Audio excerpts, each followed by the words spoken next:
Oh, where am I? Uh... There I am. Good evening. I said good evening. uh, how y'all doing? Oh man, I have been simultaneously looking forward and not looking forward to this particular episode of our detective perfume adventuring, because I think this is one of the funnest episodes, but it is also one of the longest episodes. And honestly, I was thinking about it before stream. We will probably have to split this into 2 streams. It's just not... I don't think it's going to be feasible for me to do this in one night and still have a voice at the end of the night. I'd like to not lose my voice. You remember that one stream where I was yelling and hollering, and at the end of the stream I felt like I lost my voice? I don't want that to happen again. So for that reason, we will probably be splitting this into 2 streams. And that's okay. We'll just, we do what we have to do, right? Dad joke of the week, dad joke number 494. I tried to climb a tall tower in France, but I fell off. I fell off. Meh, meh, meh. Something I want to briefly touch on before we start is, you may remember that at the start of this year, we're almost halfway through 2026, which is kind of crazy to think. I mean, it felt like April started and then April was over, and then May started and then May was over.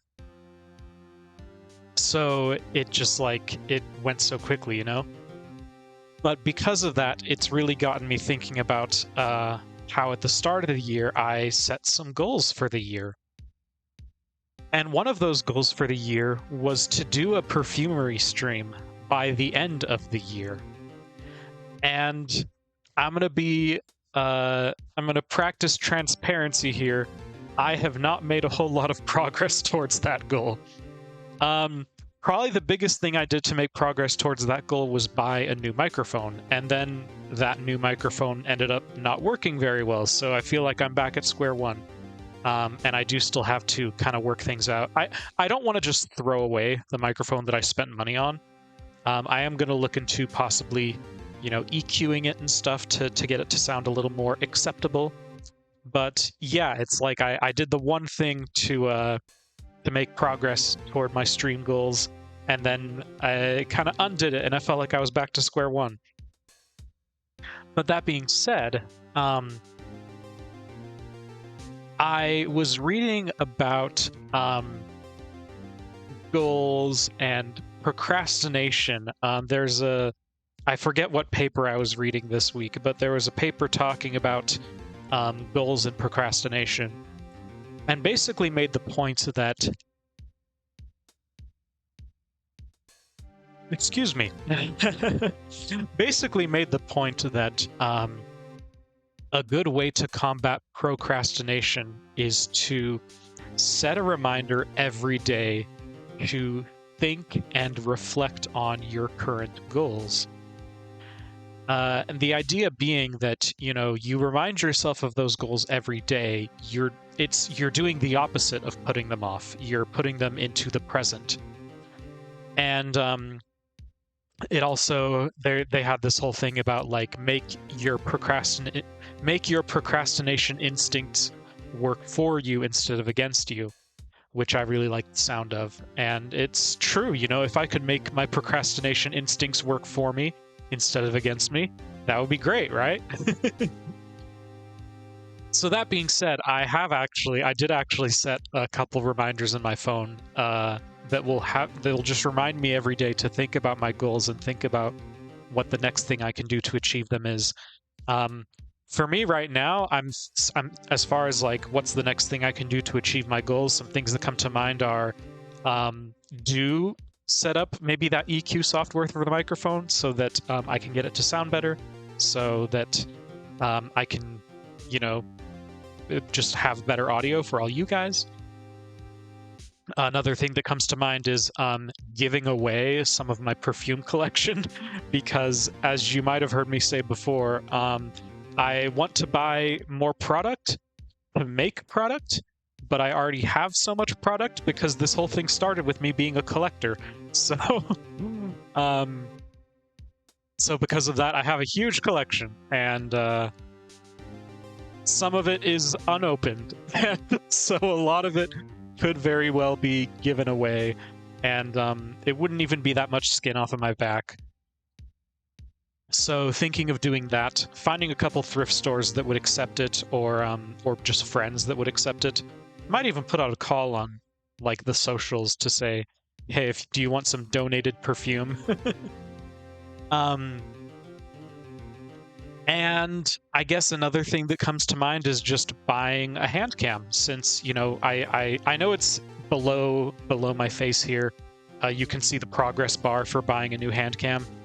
The truth is, I can buy a hand cam whenever I feel like it. I had it down there because I just had to think of something to put down there. But I could buy a hand cam whenever I really feel like it, and I just need to do it, you know? And so, you know, I remember talking with friends about like, oh, if I really wanted to commit to the perfumery streams, I would need a hand cam, I would need a second table here, I would need maybe a couple of tablecloths, I need a place to hang all my equipment. And it's like, well, I don't want to just use that as an excuse. It's like, well, if you need all those things, then let's do it. Like, let's get you that second table and the tablecloth and the hand cam, and let's do all those things that you say you need, instead of just putting it off forever, using it as an excuse, you know, to do those things. So yeah, that's my little update. I do hope that, you know, this last week of May and then going into June, we can make some big progress towards that goal of doing a perfumery stream by the end of the year.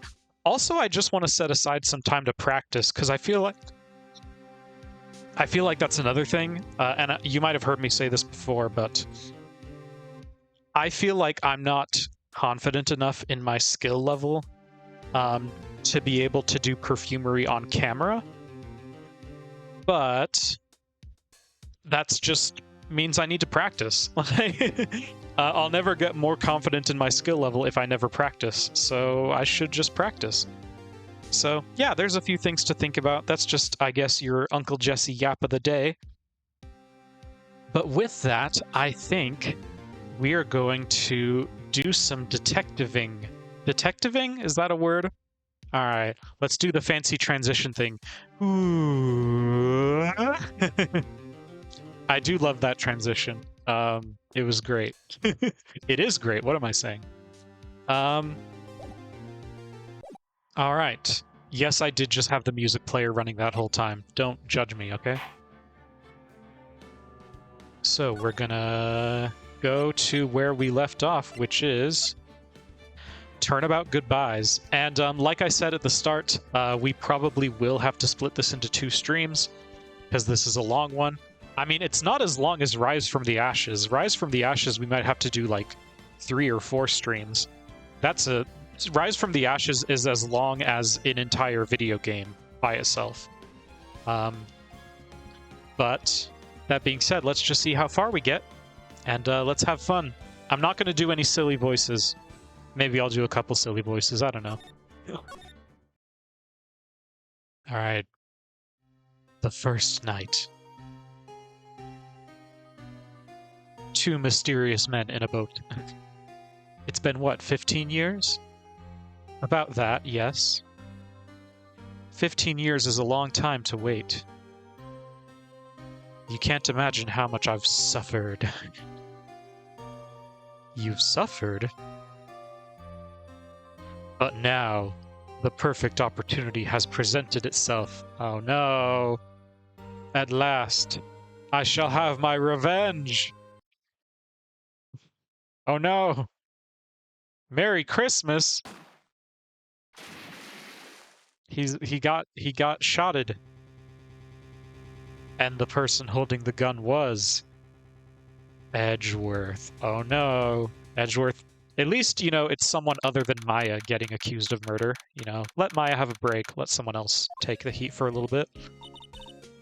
Nick, do you know if there are any good waterfalls around here? Waterfalls. Dare I ask why? Duh, Nick. Isn't it obvious?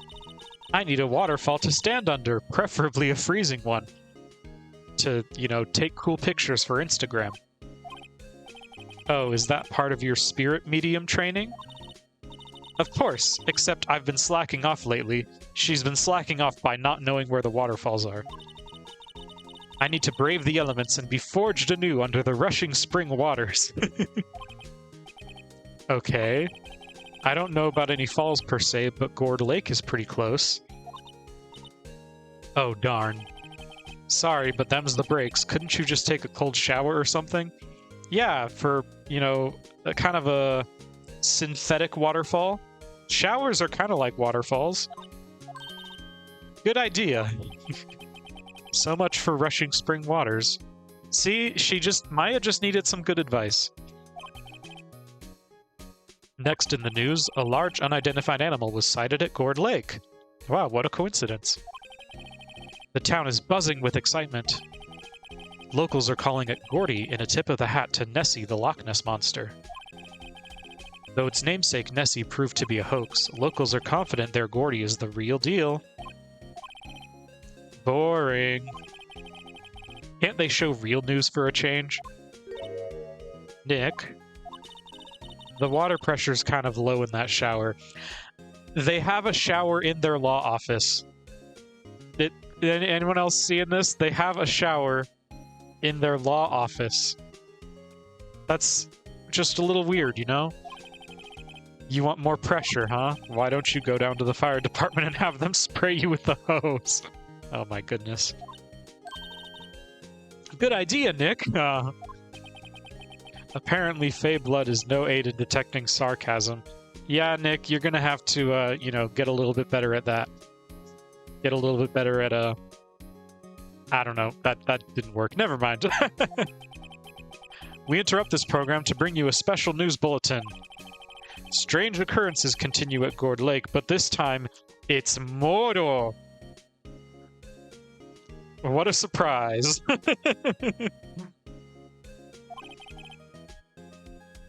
Gourd Lake again. The body of a man was found in the lake early this morning. Ooh. The suspect was apprehended. Sources inside the police department revealed... What did they reveal? That the suspect's name is Miles Edgeworth. Oh, no. Hold on a second, guys. Just gotta take care of something real quick. I'm trying to view the viewers list, and for some reason, everywhere I look, you know how on Twitch you can get the viewers list? For whatever reason, this one is not like working. Whatever. I'll just have to not stare at it. I'll have to not stare at it obsessively. Oh no. It's like the Twitch equivalent of doom scrolling is to just keep looking at the viewers list. Okay. The suspect's name is Miles Edgeworth, age 24. Edgeworth was an up-and-coming prosecutor known for his skill and connections. He was guaranteed a long and rewarding career. Has he thrown it all away? Edgeworth? What's going on? Well, we're about to find out. Edgeworth would never do something like that. Nick? Maya. The fireman yelled at me when I called him. We've got bigger things to worry about than that. They arrested Edgeworth.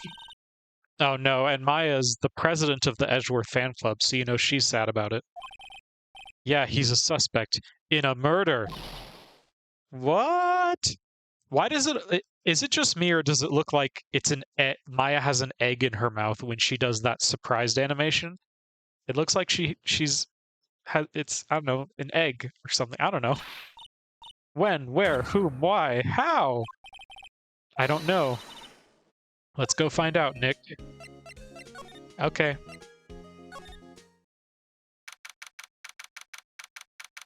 Gourd Lake. This is where it happened? Yeah, Gourd Lake is in the middle of this park. I can see some police walking around in there. Questioning people, probably. Why would they be questioning people in the middle of the day if the murder happened at night? I'm master of spotting minor plot holes. Hey, isn't that Detective Gumshoe over there? Well, pal, there's enough of us here. Anyone found anything? Sorry, sir, nothing. Idiot, the trial's tomorrow. We need clues on the double. But, sir, there weren't any clues. That's why we arrested that attorney, Mr. Edgeworth. It's clear, sir. He's the one who did it. Oh, no. Just you try saying that again. Gumshoe's also in the Edgeworth fan club. I'll make you sorry if you do. Aw. So just get out of my face, pal. Yes, sir. Detective Gumshoe's kind of scary today. Recruits. Hey, you're that hairy guy. No, that's not me. Right, Phoenix Wright. Will he ever learn my name? And just what are you doing here, pal? Investigating? That is... We are in the investigation section of the game, so yes, actually. Well, yes. I suppose. Well, I'm here to help. Ask me anything you want. Bring it. He seems different than usual. I wonder what's up. It's because he likes Edgeworth. Mr. Edgeworth hasn't actually asked us to defend him yet. Huh?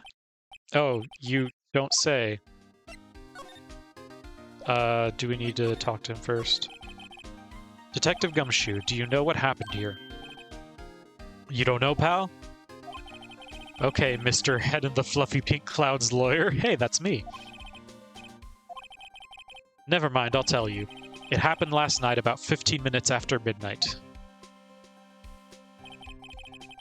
There was a boat out on Gourd Lake. In that boat were two men. One of those men shot the other with a pistol.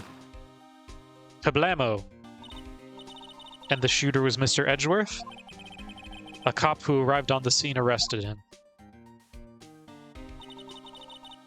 How did they get there so fast? Well, there was a witness. When the report came in, we raced to the lake. A witness?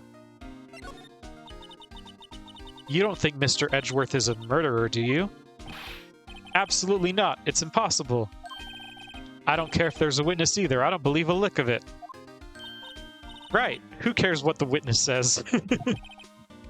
Yeah, I was gonna say Phoenix has to care, right? You really believe in him, don't you, Detective? Of course I do. But the police are pretty sure he's the killer. Nobody's even really taking this investigation that seriously. Oh no! After all the help Mr. Edgeworth has been to us, hard to imagine that no one's standing up to take his side. Well, at least you are, Detective. At least you are. Aww. Alright, defense request. I believe that's what we have to do next. Do you know who will be Mr. Edgeworth's defense attorney in tomorrow's trial? He hasn't gotten one yet. What? There's the egg again. The trial is tomorrow, isn't it? Yeah, exactly. That's what I was saying. Well, I don't know the whole story. But apparently no one he's been talking to will take his case. That I stumbled over my own words there. No one he's talking to will take his case. Why not? Mr. Edgeworth won't tell me. When you guys showed up, I figured he'd asked you to defend him. Unfortunately not. Well, pal, then you got a job to do. Help out Mr. Edgeworth. Prove that badge you wear isn't just some fancy piece of metal. Prove it to me, pal. Show me you're an attorney. Okay, whatever you say. Who was this witness? Sorry, pal, that's confidential. What do you mean it's confidential? I'm gonna be seeing them tomorrow. Anyway, the witness saw everything, apparently. I'm sure they'll turn up at the trial tomorrow. Was there only that one witness? Yup, it was pretty cold out on the lake last night. And it was Christmas Eve, after all. Oh, yeah, it's Christmas. It's Christmas and we're celebrating Christmas by investigating a murder. Still, we're being thorough. You never know when you're going to turn up another witness. Or is it Christmas Eve now, since the murder was right after midnight? That's why we're here today, checking things out. So far, we're coming up empty. Oh, it's Christmas today. I'd forgotten. Okay, well, there's the answer to my question. What are you getting me for Christmas, Nick? Talk to Santa. What if Santa just showed up, like in Chronicles of Narnia?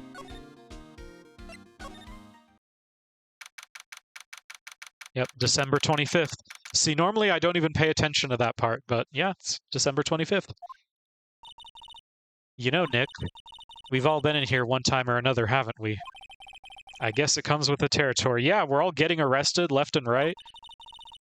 I'm not sure it's something we should mention to too many people.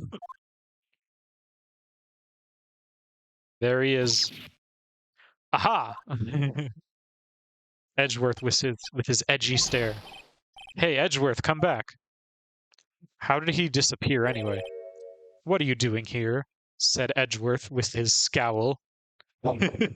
his Edgeworth is almost like a tsundere character. It's like, ooh, he's so distant.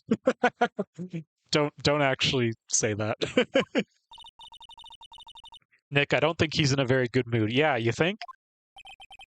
Well, he is in detention.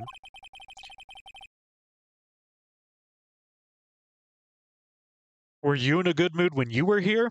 Yeah, I don't think she was either. So you've come to laugh at the fallen attorney, then laugh. Laugh. Well, why aren't you laughing? Nick, should we be laughing? Yes, we should be laughing. Nah, it's a trick. Laugh and he'll get mad, or burst into tears. Edgeworth, we don't have so much free time we can spend it coming down here to laugh at you. Yes, you do. Oh, wow. Even when he's in jail, bro's roasting us. He's like, I know you got nothing to do, my guy. Actually, he's right. I hoped you wouldn't come. I didn't want you to see me. Not like this. I didn't want to see you like this either, believe me. Edgeworth, tell me what happened. Why should I? What are you going to do about it?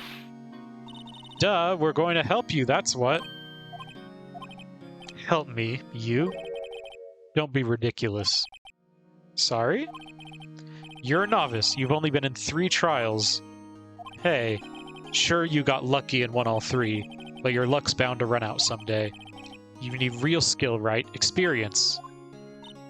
Nick, he's insulting you. Nick? Why am I always the one who has to get angry? The murder took place at Gourd Lake, correct?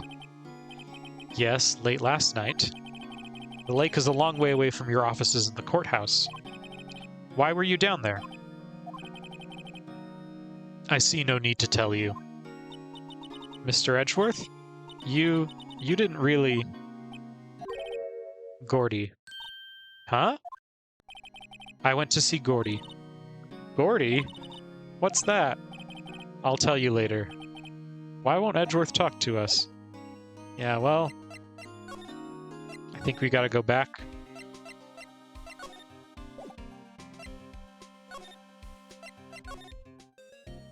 Or maybe we don't have to go back.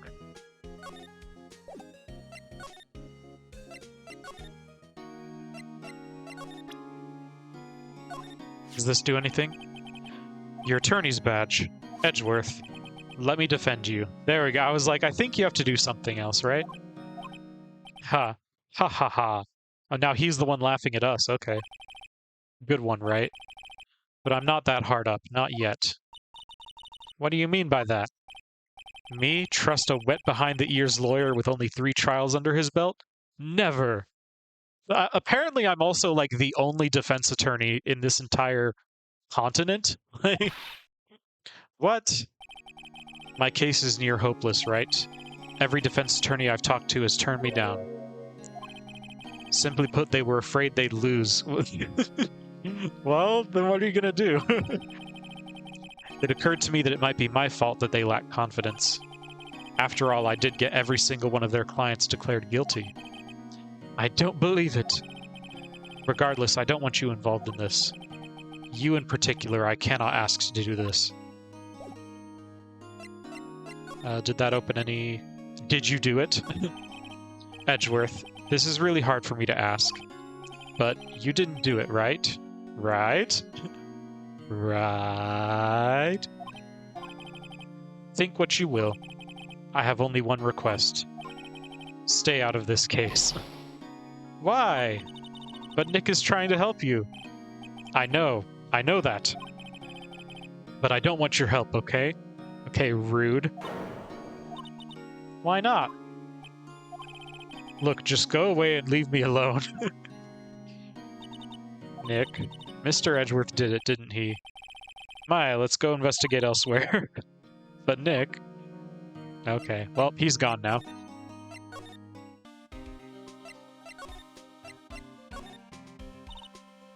Is it true? No one will take Mr. Edgeworth's case? Yeah, he's a bit of a celebrity. If you defended him and lost, your reputation would be sure to suffer. What's more, the case against him is, well, it's pretty solid. I suppose it would be if they have a witness. Hey, pal, don't tell me you're going to turn your back on him too. Remember the Steel Samurai case? Mr. Edgeworth helped you get your client declared innocent. I know. I went to Edgeworth. I tried.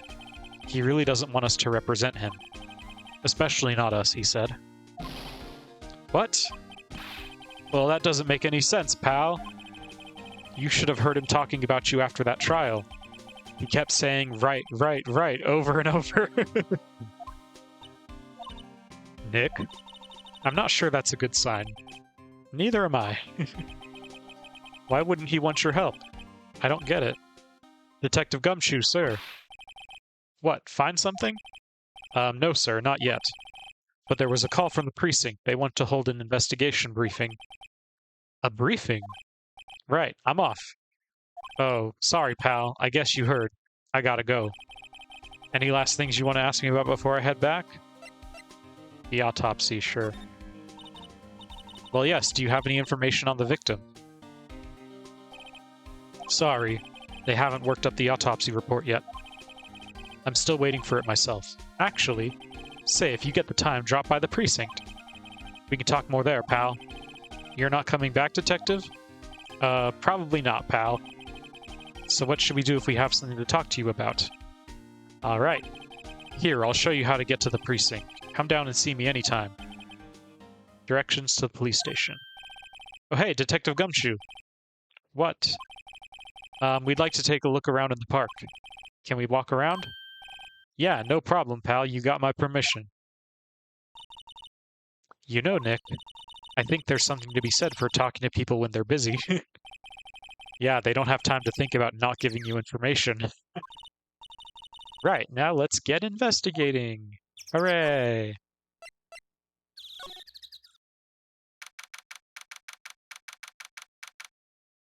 Samurai dogs. I see that. Wowzers, this is Gourd Lake?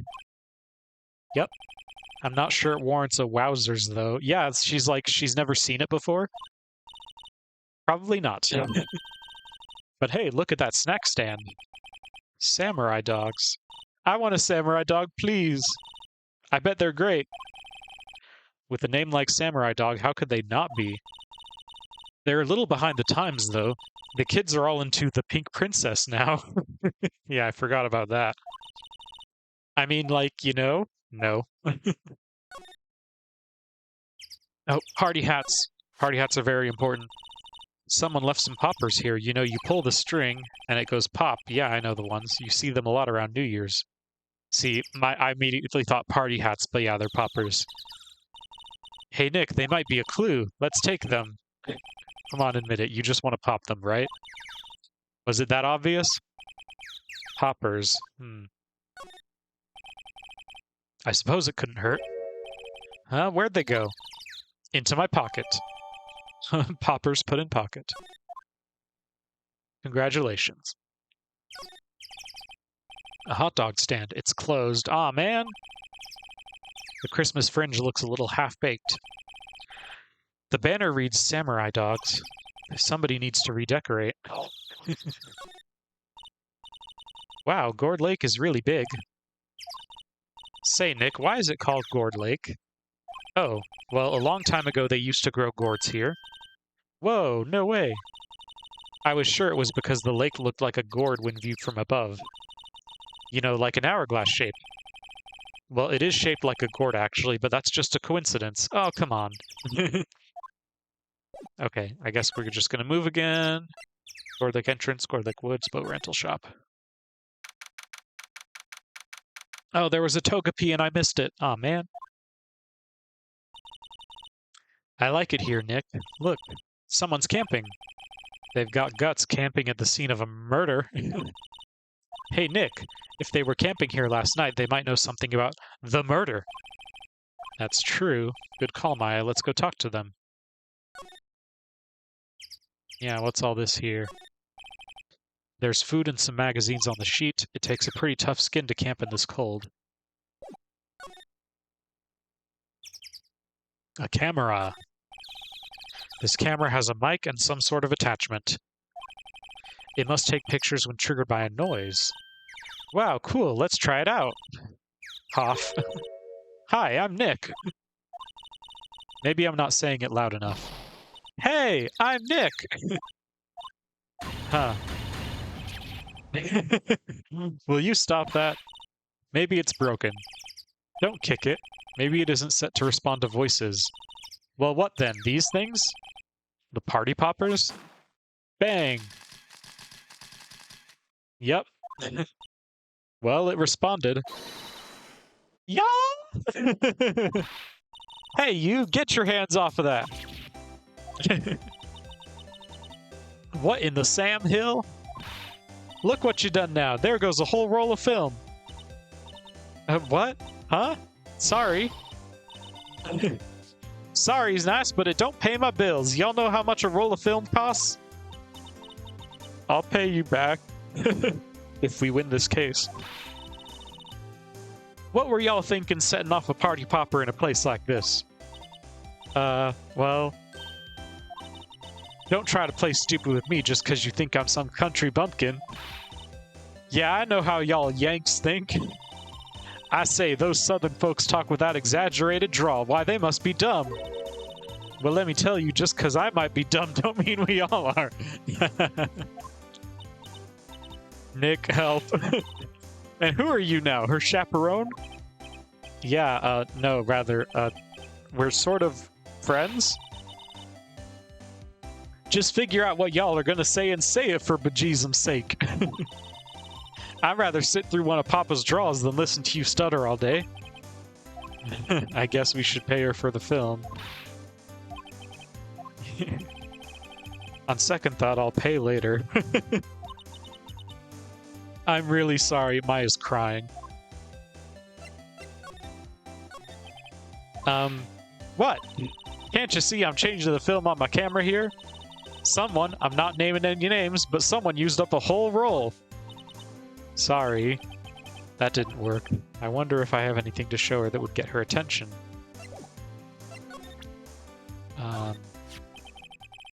This is my badge.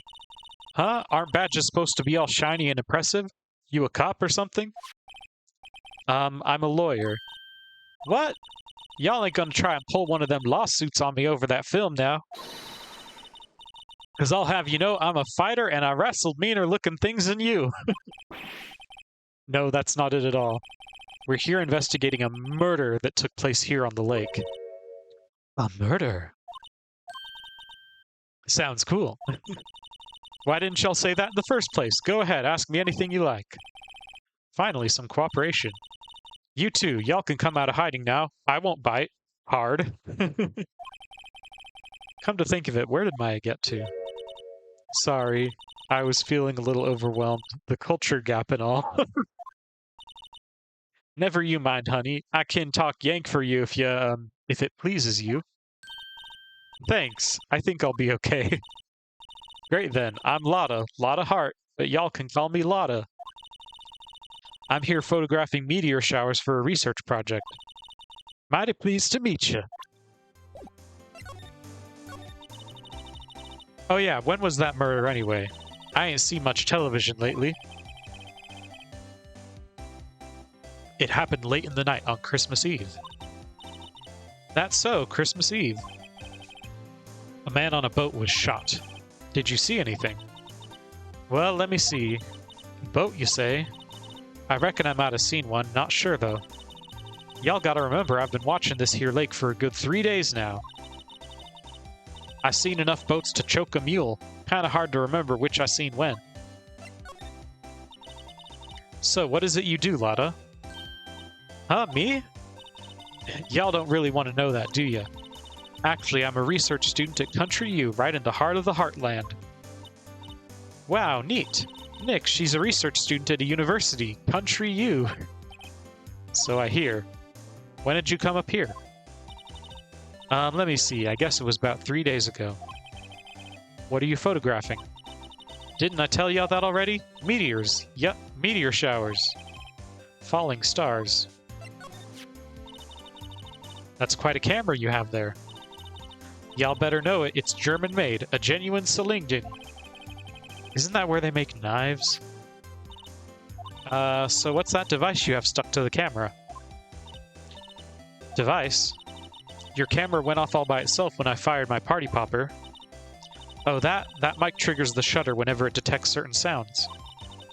It's programmed to pick up loud noises right now. Programmable camera, neat. Lotta's camera added to court record. Alright, I don't think there's much else. Oh, should we go to the boat rental shop?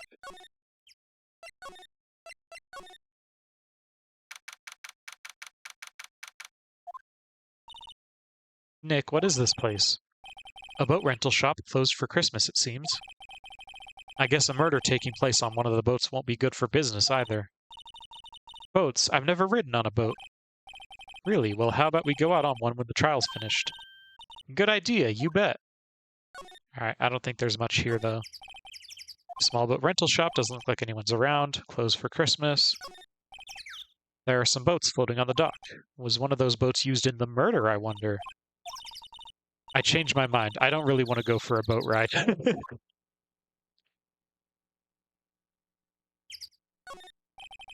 There's more forest off that way. I doubt I'd find any clues in there. Yeah, okay. So I think we come back to this like day 2 or something.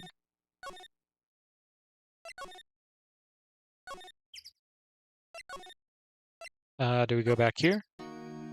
Nope, he's still gone. Police Department. Criminal Affairs. Looks like Detective Gumshoe isn't here. Something wrong, miss? Turning yourself in? Okay, what did you do? Shoplifting? Larceny? Public indecency? No, none of those things. We're looking for Detective Gumshoe. Is he around? Gumshoe? Oh yeah, he's in a meeting right now. I don't think he'll be out anytime soon. Okay, we'll come back. You do that. Oh, and go straight home and stay out of trouble. No, instead we're gonna go to a lake and get in lots of trouble. No more shoplifting, you got that? Do I look like a criminal or something? Apparently you do, Maya, because you get accused of murder like every day. Isn't there something like with the clock up here? No. A poster of a female police officer. Wait, no, that's the latest Babes in Uniform calendar. Oh my gosh. This must be the chief of the detectives here. He's glued to his computer screen. Lord Lake? Gordy sighted? I don't believe it. Shouldn't you be reading something more important? Yeah. Okay, so I guess they're... Oh, the mascot. Hey, is that the police department's mascot? That's the Blue Badger. It was my idea. I made it. It's my mascot. I see. How nice. I'll get him assigned mascot at the Criminal Affairs Department. If it's the last thing I do. Sorry, that was a heck of a yawn. I feel like the way these headphones fit on my head... Good luck. The way these headphones fit on my head sometimes, it's almost like the urge to yawn feels almost irresistible sometimes. And I just like have to let out a yawn, and it feels so bad, but like Is there anything to examine here? I don't think so. But no waterfall. Not many picnickers come here for spiritual training, Maya.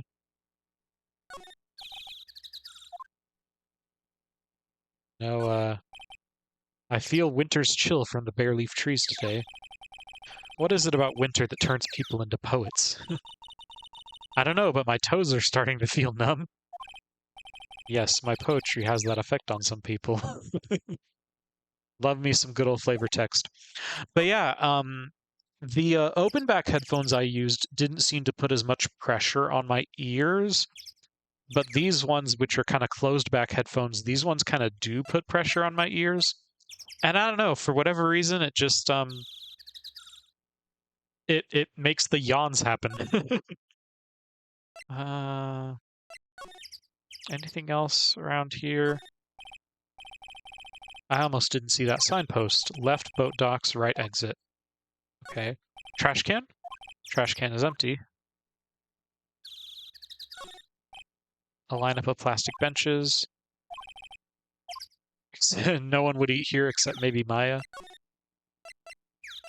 Okay, was there something else we needed to... Or do we need to examine over here? This SUV has seen better days. It's dented all over. I can't believe anyone would drive their car down here. The sign says no camping. Funny place to pick to pitch your tent. What if the sign said no setting tents on fire? I don't think they have signs like that. Oh. Hey, Nick. What, don't tell me you're hungry again. No, I was just wondering, why are camping pots and pans made of aluminum? They didn't talk about that in any of the law books. So there's no law saying they have to be made out of aluminum then. I'm not having this conversation. Okay, I thought maybe we had to ask her, like... why are you camping here where it says no camping? This camera's rigged to respond to noise.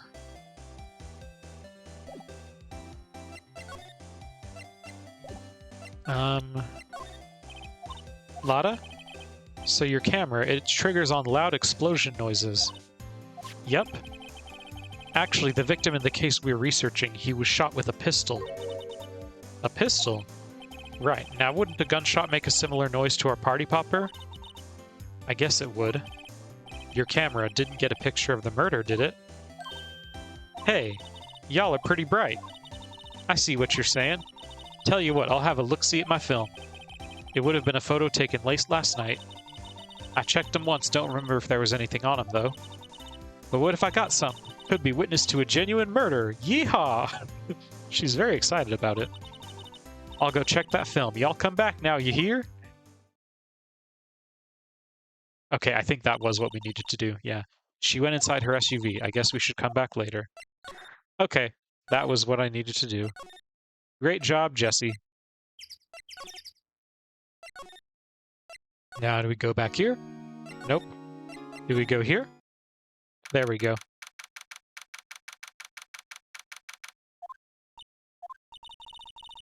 I guess Detective Gumshoe is still in that meeting. Hey! Thanks for coming down, pal. Detective Gumshoe! We just finished the meeting, for better or for worse. I get the feeling we're in for some bad news. Do you know anything about the victim yet? No, still can't ID him. Has Mr. Edgeworth said anything? Not a word. So how did the meeting go? I can't tell you, pal. You're a lawyer. True. You know, I don't know what to believe anymore. Sure, Mr. Edgeworth's human like you or me. Still, I get the feeling that if he'd done something wrong, he wouldn't go hiding it. That's just the kind of guy he is. Why can't anyone else see that? So they think that Mr. Edgeworth did it. Well, the trial's starting tomorrow, as scheduled. I see. Hey, in the end you did tell us about the meeting. Don't go telling anyone else, pal. Yes, sir. What? Why? Yes, sir. And do me a favor. Stand by Mr. Edgeworth. He needs help and you're the ones to help him. I'm sure he's got some reason why he won't talk to us. Thanks, Detective Gumshoe. Detective Gumshoe, how come you trust Mr. Edgeworth so much? Well, I think that it was obvious. We got a strong working relationship, us two. We trust each other, and that's how it works. A working relationship. See, Mr. Edgeworth always gets his defendants declared guilty every time. Yeah, we're aware of that. Yeah, his methods might be a little extreme at times, but there's a reason. He trusts our investigation, see? He trusts us to get the right man. That's why I work extra hard, pal. We've got to earn that trust he places in us. I see. Mr. Edgeworth is a man you can trust, and you have my word on that. And now we have information about the autopsy. I was wondering, did you ever get that autopsy report? Oh, that? Yeah, I made a copy for you. Thank you. Bullet shot to the heart. Thank you. Nick, can you show me that photo of the victim? That face. Someone you know? I don't know. Epic foreshadowing. I just had this feeling that I met him somewhere a long time ago. Alright. Back here now? No. Back here now? What is it? Oh, nothing. Just something's been bothering me.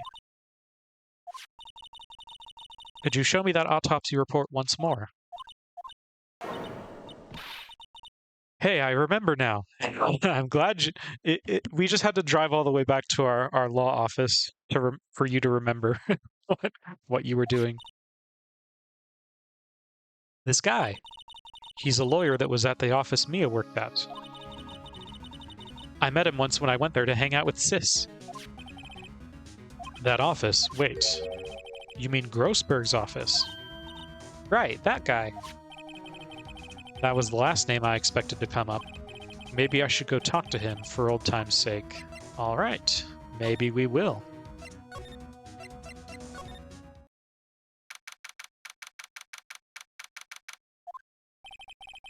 It's been a while since I was here last. Mr. Grossberg is out as usual. Hey Nick, look at the wall. That painting is still missing. Mia must have known about the deal with Mr. Grossberg and Red White. She kept track of all of White's extortion and blackmail rackets. Anything here? Why is the wall there a different color? A big painting was hanging there until recently. What happened to it? Well, he gave it to someone. I bet he gave it to some romantic interest. Love blooms eternal, Nick. Yeah, sure. Okay, but I take it there's not really anything here. Unless there's something in his desk. Hey, Nick, I want a desk like that in our office, too. I don't know, I don't think I'm ready to sit at a desk like that yet. I meant for me. You'd better start saving your allowance then. She has an allowance? Okay, yeah. Doesn't look like there's anything here then. Still not anything there either.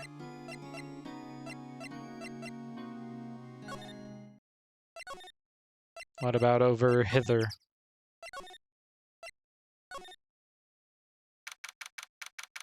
There we go.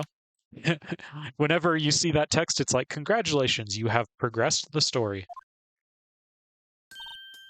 Hey, y'all. Lotta. Wait up a sec, we got bingo. Bingo? My automatic camera took 2 pictures last night. This is them, take a look. Ooh, spooky. Wait. See, he's shooting him with that pistol. It looks like that, yes. But you can't really tell who that is shooting. Yeah, well, there was enough fog out there last night. Strangle a bullfrog. But you know, seeing these photos reminded me of something. I saw the murder happen. I'm a witness. What? Are you serious? Of course. How do you forget? Never mind. Y'all reckon I should tell the cops? Yes. I reckon so. What's that? Now don't y'all go trying to mock my accent. I'm a sensitive lady. Hey, so I'm off to talk to the cops.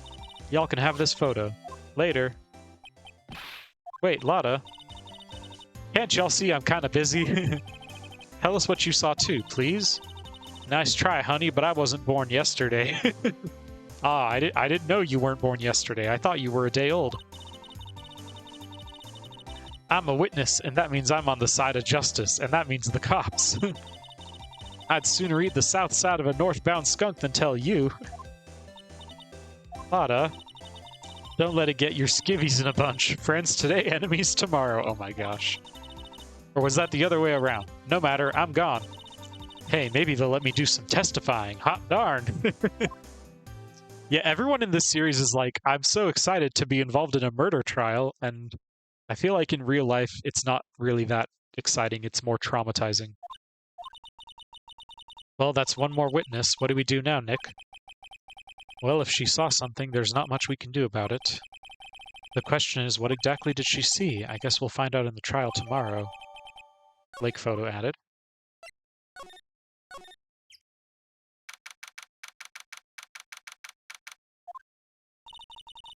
Looks like the police have given up their interviewing. Hey! I told you Santa was gonna show up. Nick, I think Santa's mad at you. Long time no see, Nick. Nick, you know Santa? Wow. Nick and Saint Nick. Hey, I see the connection. Don't be ridiculous. Dude, it's me. Yeah, it's Larry. What are you doing here? Isn't it obvious? I'm working my day job. I sell samurai dogs. Want one? Gotta get money for dates, you know. My girl Kianse deserves the best. Kianse? Not another model, I hope. Oh, Kianse's a fine, fine woman, Nick. It was her idea that I wear this costume. She was all, you go, girlfriend, you know? She bought this costume for me. That's great, Larry. Wow, a Santa costume. She must be really nice. Whoa, cute. Nick, who's she? She's not your... What? No, she's not. I'm his partner, Maya Fey. I'm the little sister. Sister? Wow, Nick must be tough. Working 9 to 5, having to take care of a little sister. Yeah, Maya, where are your parents? No, I'm not Nick's sister. I'm my older sister's little sister. Huh, sounds great. Don't worry, Maya, he's not listening. Hey, Larry. There was a murder here last night, and since you work here, have you heard anything? Nick, you're wasting your time. Last night was Christmas Eve. He was with Kianse, obviously. He wouldn't have been standing out here in the cold. He was standing out here in the cold. I think what you just said caught him off guard, Maya. No, it's just... Kianse's not in town right now. She's in Hawaii on a photo shoot. A model. I knew it. Well, anyway, there was a murder here on the lake. The trial's tomorrow. Huh. Neat.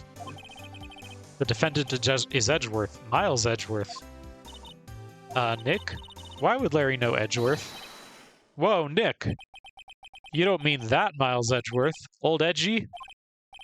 Yeah, he's a murder suspect. Whoa, murder? You know Mr. Edgeworth, Larry? Yeah, this is where they find out that... Or, this is where the player finds out that, like, they've all known each other since they were kids, right? Yeah, of course. Edgy was in the same class as us in grade school. What? Tell me about the dogs. Yeah, I want to know about samurai dogs, too. Huh? Oh, you mean the samurai dogs. Why are they samurai dogs? I mean, they kind of look gourd-shaped. Oh, well, originally they were gourd dogs. You know, like guard dogs? Ouch. The samurai thing was Kianse's idea. Oh, she's my woman, you know. She was all, change the name and you go, girlfriend. She made me that banner. Man, the kids can't get enough of those samurai dogs. Something about that just seems wrong. Oh, and guess what? We're getting a ton of customers here at the lake, what with the big news. The big news? Yeah, Gordy. Gordy. So, Mr. Edgeworth was your classmate, Larry? Yeah, Nick, him, and I used to hang out all the time. Wow, I never knew. Don't get me wrong, he's always been kind of a stick in the mud. Studying all the time, trying to be like father. I forgot about that line. I legit forgot about that line. I must have father's approval. Like his father. Yeah, Edgy's pop was a famous defense lawyer back in the day. Wow, wait. You said defense lawyer? Yeah. Wait a second, but Mr. Edgeworth is a prosecuting attorney. Edgy's got a proboscis on his knee? No, he's a prosecuting attorney. That's like the total opposite of a defense lawyer. In real life, I don't know, how different are they in real life? I guess I'd have to ask a lawyer that. Maybe we'll have an ask a lawyer session sometime. I don't think that'll ever happen. He always used to talk about defending the weak who were unable to defend themselves. Man, he used to go on and on about man's duty to society and all that. What a bore.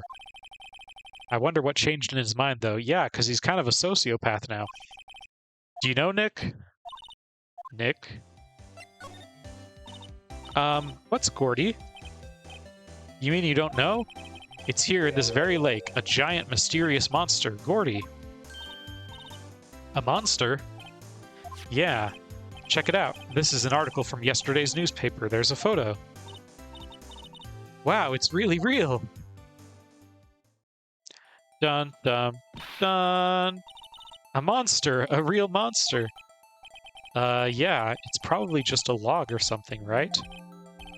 Hey, there's a quote here from the person who took the photo. What's this? I set the camera to automatic, and when we got into the frame, I heard a loud bang like an explosion, followed by the sound of something slipping into the water. I wish I could have seen it. Why would there be a sound like an explosion? Larry, could I borrow this article from you? Sure, no problem. That'll be $1 million. 1 million? Grow up, Larry. All right. Are we going back here? Are we going back here? No. Are we going over here? Possibly. Not a gumshoe in sight. If you're looking for Detective Gumshoe, he's in the questioning room. Apparently an important witness turned up. He'll be in there a while. A lot of heart, it has to be. Uh-oh. Okay, yeah, so what about going back to Grossberg?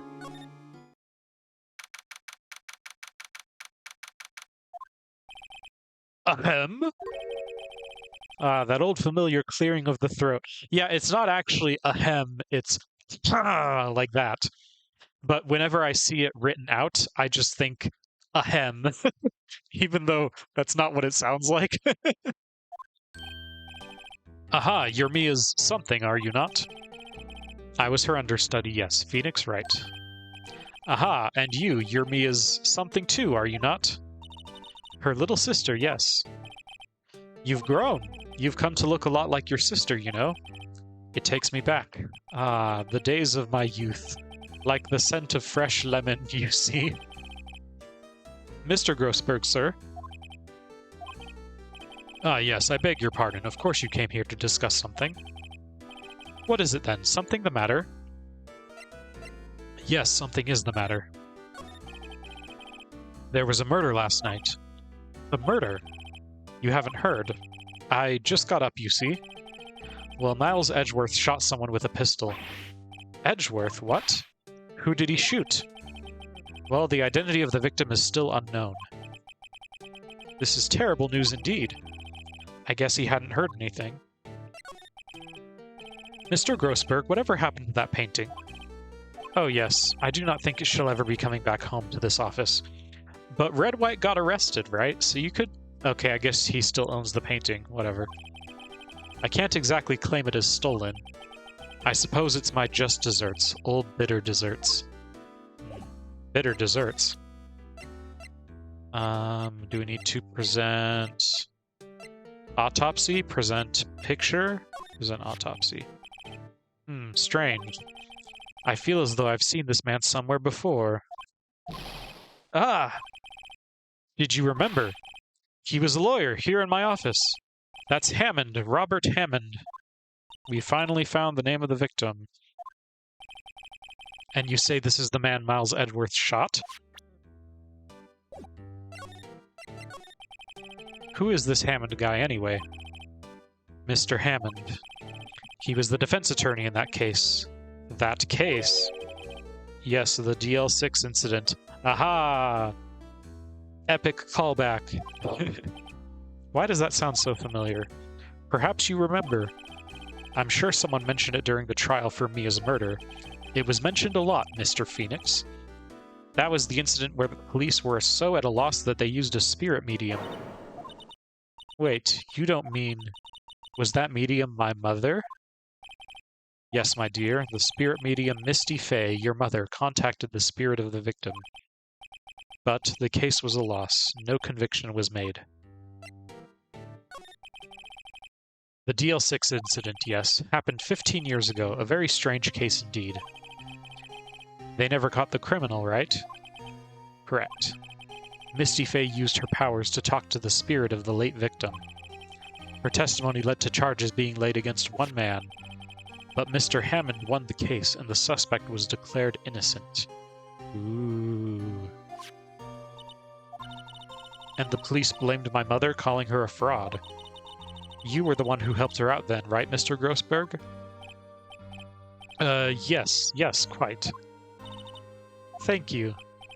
No, please, don't mention it. DL6, never thought I'd hear that name again. But wait, what does that case have anything to do with Mr. Edgeworth? It has everything to do with Mr. Edgeworth, my dear. The victim in the DL6 incident was none other than his father, Gregory Edgeworth. What? His father? If you want to know more, you should ask him yourself. Show him this. I'm sure he'll talk to you. Wait, this is a photograph of my mother. All right. Here we go.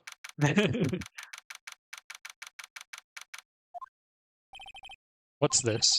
I was hoping you'd gotten my message the first time. Edgeworth, what about your defense? It's no concern of yours. Guess he hasn't found anyone yet. Yeah, we got a... Wha-bam! Edgeworth, it's only been a matter of hours since you last visited. Yet you've made incredible progress in your investigation. I'll admit it, I'm impressed, Wright. You were always single-minded in your work, though. Once you start on something, you always see it through, don't you? About the DL6 incident. Right, DL6. I didn't want you to find out about it. That is why I refused your offer to defend me. I'm sorry if it sounded like I thought you weren't up to the job. I just wanted to keep you away from DL6.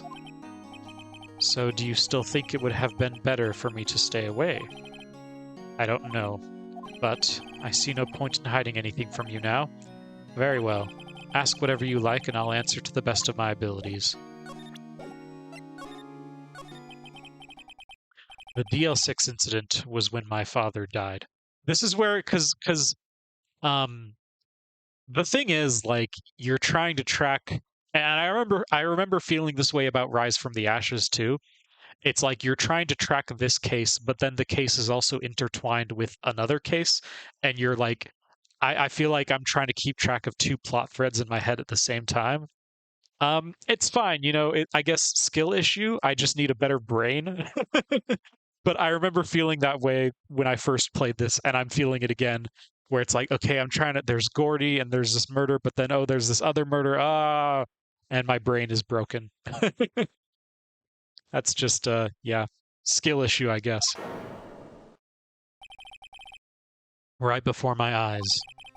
He was shot and killed, and I saw it all. My memories from that time are foggy. I suppose it's a self-defense mechanism. In any case, a suspect was arrested. A man. It's pretty clear he was the only one who could have killed my father. The spirit medium they used to talk to my late father said the same thing. It was an attorney by the name of Robert Hammond that cleared the suspect's name.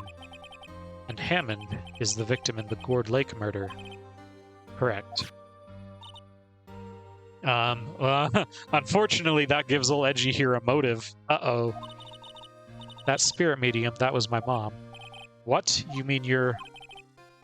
Strange. I thought that terrible incident was about to end, and now this. About to end? The DL6 incident happened 15 years ago. 15 years ago on December 28th. December 28th? The statute of limitations on the case runs out in 3 days. What? What a coincidence. What does that mean? When a case's statute of limitations runs out, legally the case never happened. 3 days from now, DL6 will be closed forever. What happened to the suspect, the one who got off innocent? I don't know. He disappeared from public view. Nobody knows where to. If he's still alive, he'd be about 50 years old now. I guess I can understand why he'd go into hiding. It'd be hard to live a normal life after being a murder suspect in such a big case. So was your father a lawyer? He was. Gregory Edgeworth. He was quite famous at the time, apparently. So you were sort of trying to follow in his footsteps. I'd rather not talk about it. Okay. Anything else to...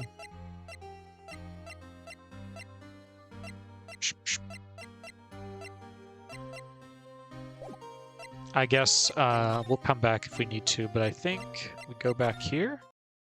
Yeah.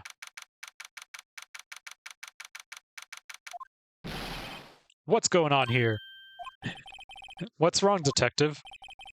This wild lady comes in here just a while ago, says she came to talk to y'all after hearing what Mr. Wright had to say. What's this all about, pal? Lot of heart. Why are you going around finding more witnesses? It's not my fault. You want to give Mr. Edgeworth the death sentence, pal? No, not at all. Just, I mean, she did see something. There's nothing I can do about that. I can't go around covering up evidence. You trying to say something about the way I do my job? No, sir. So what did Ms. Hart say? She says she saw Mr. Edgeworth fire the pistol. What? That's cray-cray. She even had a photograph to prove it. Right, I saw it too. But you really can't tell from the photo who it is shooting. That's why she said she's going to enlarge the photo. She said it'll drop the quality a mite, but who should let us see who's who? She can do that. Literally doing the CSI, like, enhance on this photograph. Great, just great. In any case, she's going to be the one testifying tomorrow. Huh? What happened to the other witness? Well, apparently there was a cancellation. A cancellation?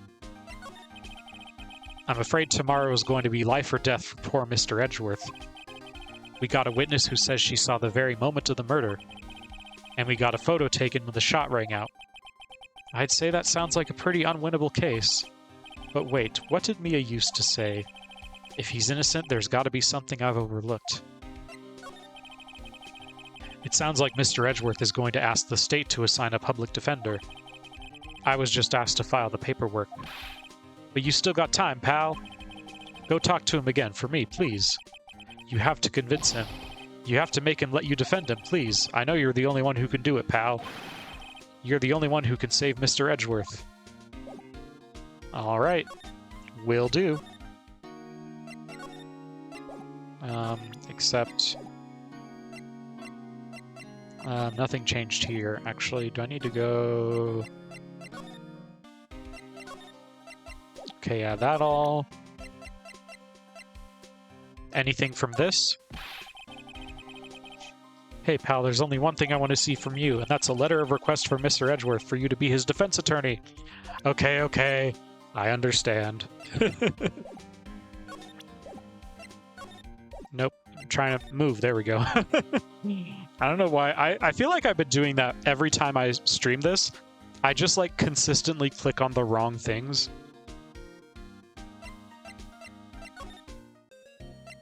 No, not there.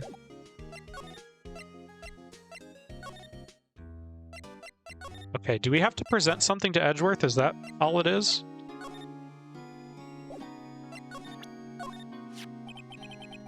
Your attorney's badge. I can't say I really want to see one of those right now. Okay, okay. What about... Who would have thought there'd be a photo? Edgeworth, did you shoot him? What do you think, Wright? I don't think you're the kind to point a gun at anyone, no. So you didn't shoot him? No, I didn't. It wasn't me. Right. It pains me to ask you this now. I know, you want us to defend you. Yes, will you?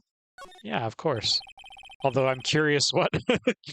I am curious what happens if you pick the other one, but I don't want to waste time. This is my chance to finally pay you back. Pay him back? Pay me back? For what? I don't remember doing anything for you. Never mind, I guess you don't really need to know. Epic foreshadowing. My letter of request, please give it to Detective Gumshoe. Alright, there we go.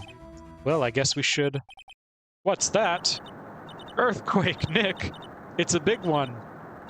Oh my gosh. Oh, that was scary. Where's Edgeworth? There, he's on the floor in a ball, shivering. I guess he doesn't do so well with earthquakes. I mean, does anyone do well with earthquakes? I've heard of running, but curling up in a ball. Well, I guess we're done. Mr. Edgeworth doesn't seem like he's going to stand up anytime soon. Oh yeah, that comes up later, right? The earthquake thing. I mean, I have actually experienced an earthquake once, and yeah, I don't think I did well with the earthquake either. I remember by the time I realized what was happening, I was like, and I ran outside, and then after I ran outside, it was basically over at that point. But like for the first couple seconds, I thought it was my washing machine spin cycle. That's a true story. I feel things shaking. I feel the ground shake a little bit, and I thought it was the washing machine spin cycle. And then things started shaking more, and I was like, "Oh, that is no, that is not. This is not normal." And yeah, I ran outside, and by then it was over. But it was a little scary, you know. Yes. I distracted myself with my own earthquake story. I forgot that I had this. Look what I got. Hey, you did it, pal. Glad I waited till the last minute to file those papers. I'll rip them up and start new ones for you. Thanks, Detective. Well, see you in court tomorrow, then. Good luck, pal. Hey, you guys feel that earthquake a little while back? I was worried. Worried? We're fine. I've lived out here my whole life, and I'm pretty used to them by now. Oh yeah, this is... Well, depending on your version, this takes place either in California or Japan, both of which do have plenty of earthquakes, I guess. Oh, I wasn't worried about you two. I was worried about Mr. Edgeworth. Oh, right. He did seem to overreact a little now that you mention it. Yeah, well, I'm not surprised. It was a pretty big quake. I'm going to go check on him. You two go eat and get your rest for tomorrow's trial. Later. I wonder what it is with Mr. Edgeworth and earthquakes. Epic foreshadowing! I wonder. He was never that scared of them when he was in school. Then again, I only really got to know him in 4th grade. He transferred to another school after that. I wonder what happened to Edgeworth. Why is Edgeworth scared of earthquakes? We're gonna find out eventually. Yes, we will save. Okay, you know what, guys? I am going to take a short break because it's short break time.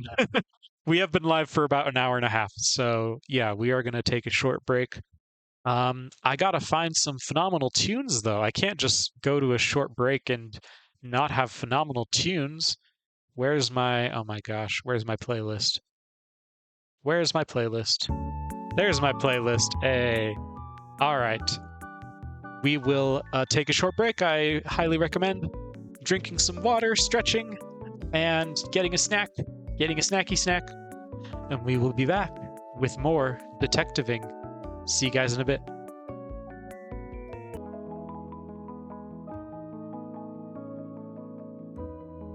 All right. I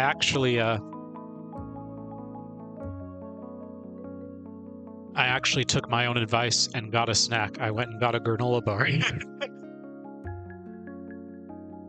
Because you guys might remember if you were here during the last Detective Perfume stream, there was one last puzzle at the end where my brain was like so fried that I spent like 3 minutes just like staring at it and thinking. And so, yeah, spending 3 minutes staring and thinking, and then I was like, oh, this is so bad. So I'm gonna try to, refresh my brain with a little bit of snacky snack between between sessions here. And drink water. Remember to drink water. I went and hydrated myself before stream as well. We're gonna hydrate ourselves during stream. We're gonna do what we need to do. But that said, let's continue. December 26th.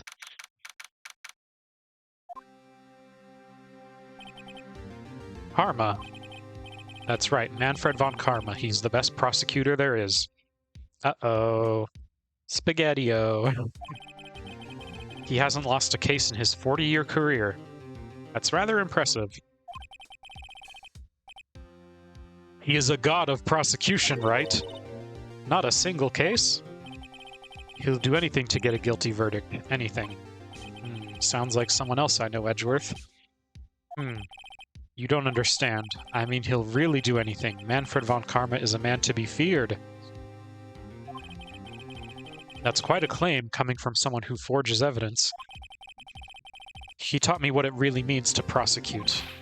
What? Just picture a prosecutor as vicious as me, multiplied by a factor of 10. So he was your teacher, Mr. Edgeworth? Something like that. And now he's trying to get you found guilty? What a creep. Oh, wait. Maybe he's planning on losing on purpose to help you out. Not a chance. He hasn't lost once in 40 years. 40 years? That would make him, like, in his 60s, right? He's as ruthless as me, times 20. That's pretty ruthless. Like I said, he's a god amongst prosecutors. I guess that's something like Mia was to me. Speaking of Mia, Maya, we could really be using Mia's help right now, don't you think? Hey, Maya, get out of here. Let your sister talk to me instead. I can't. Sorry, I tried. I really tried, but I couldn't reach. You couldn't reach? I think it's because I haven't been training. My powers are weak again. She has to go stand under a waterfall.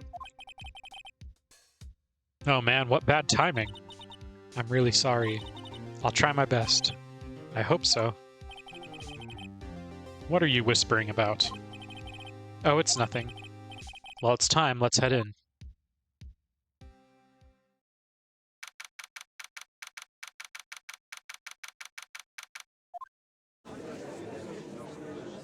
There's the boy. Manfred with his amazing hair.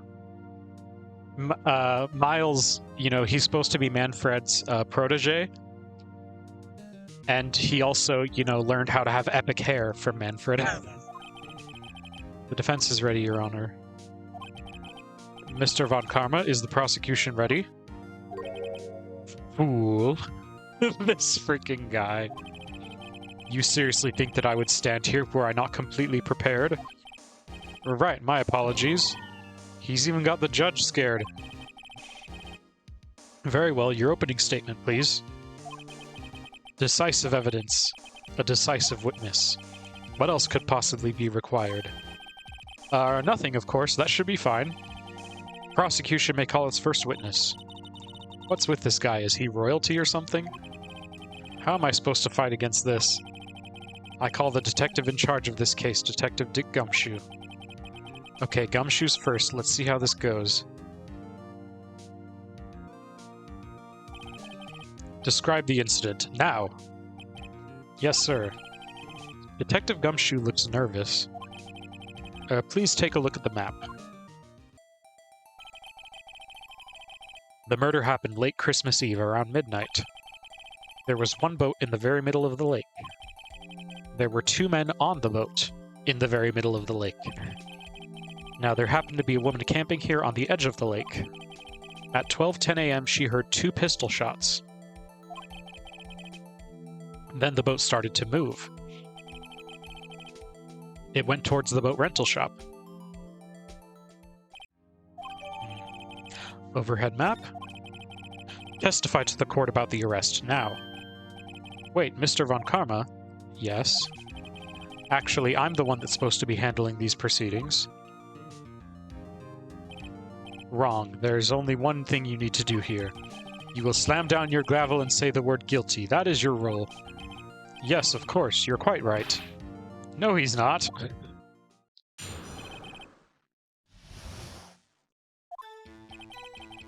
A man called into the station around 30 minutes after midnight. We headed to the scene of the crime as fast as we could. That's where we found Mr. Edgeworth. Now, I didn't suspect him of anything at all, but the next morning a body was found in the lake. So we had to arrest Mr. Edgeworth. I see. Very well. Begin your cross-examination, attorney. Now!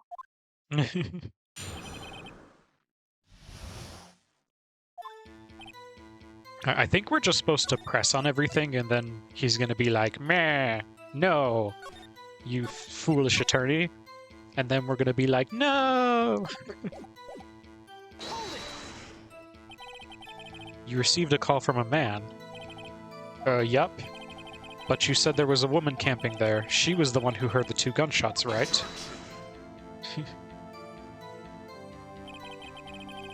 That woman and the man who called in the report are 2 different people, obviously. Different people? There were 2 witnesses. Ugh.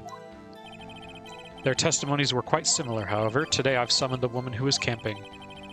The woman who was camping, lot of heart. What happened next, detective? We headed to the scene of the crime as fast as we could. How long was it between receiving the report and your arrival at the lake? Well, I'd say it was about 3 minutes. That's pretty fast. Our motto for the month is, get there quick. Detective, you will refrain from casually revealing department secrets. Their HR business culture is a department secret. Yes, sir. Sorry, sir. I look forward to your next year's salary review. I don't think you could say that in court. So much to look forward to these days. This is no time for dejected daydreaming. Continue. Yes, sir. That's where we found Mr. Edgeworth. What was Mr. Edgeworth like when you saw him then?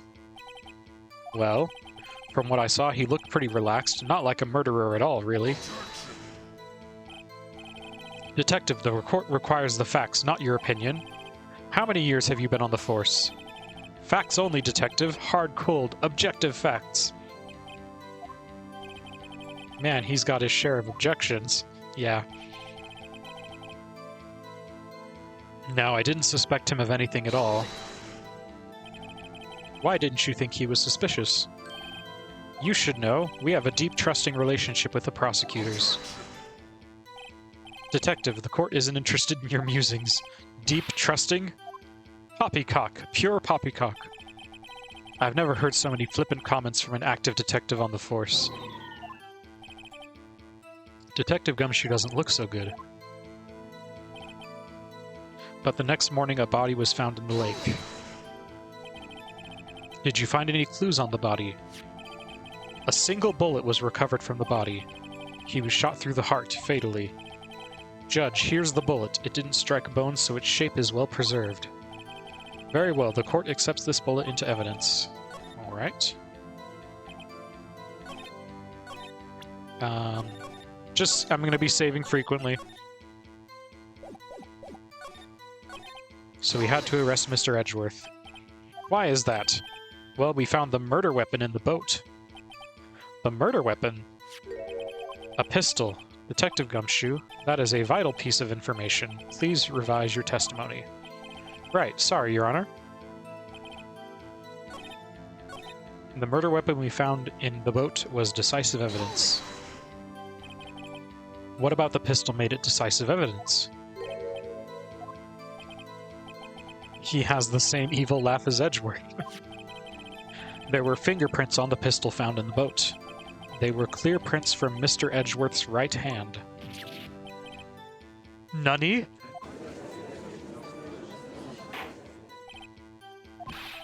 So Mr. Edgeworth's fingerprints were found on the murder weapon? Yes, Your Honor. Judge, this is the weapon in question. Accepted into evidence.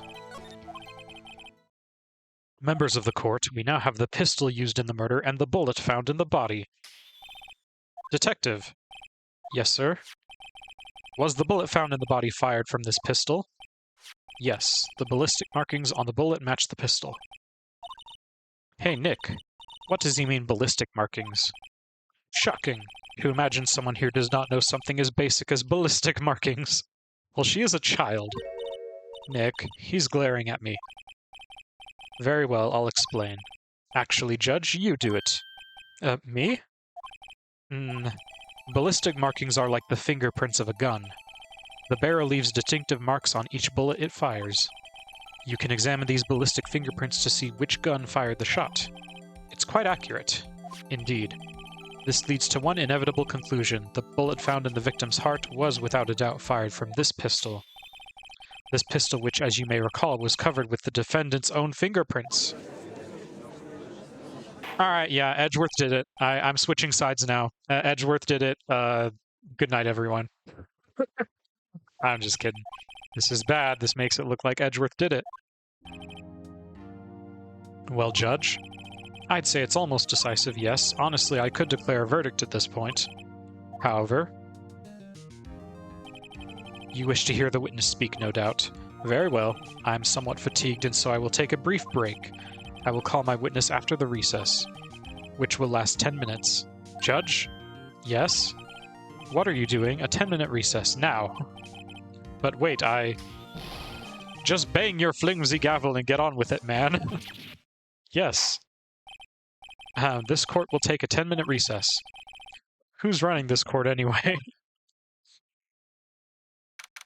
I'm pretty sure the judge being a pushover carries over into future games. At least, I think I've been told that's kind of what happens. Edgeworth, what's going on here? Your fingerprints were on the murder weapon. Yeah, what the heck, bro? You shot a dude. And that foggy photo makes one thing clear. The only one who could have shot that man was the person in the photo. True. Was that you in the boat? Yes, it was me. What? But you must believe me, I didn't shoot him. Then who did? I don't know.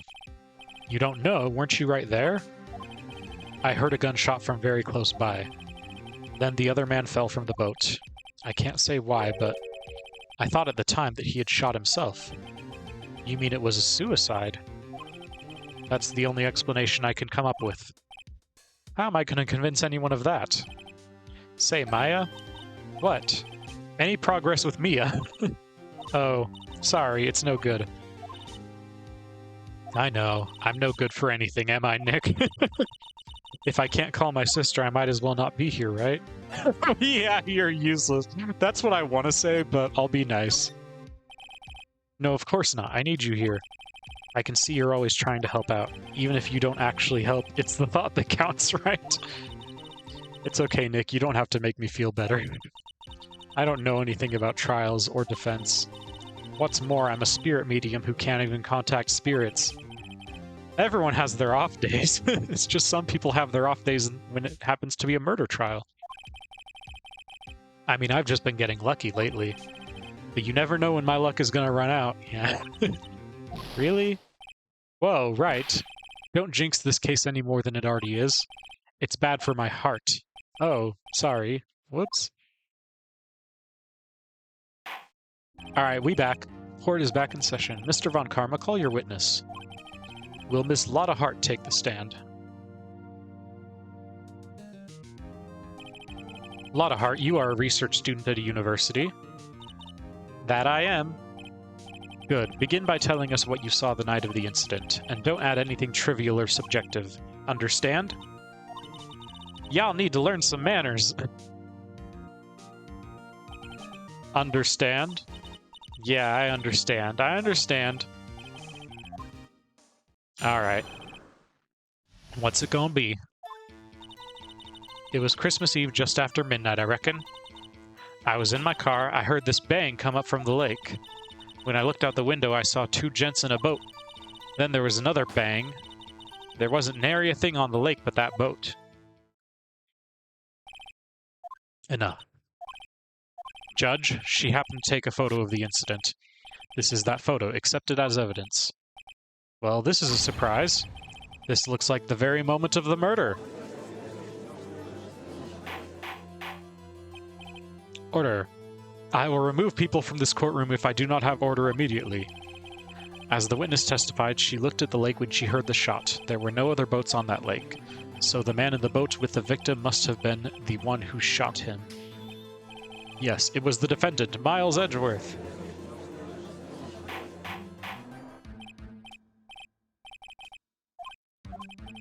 Well, Judge, the evidence is decisive. I have very little doubt about this case.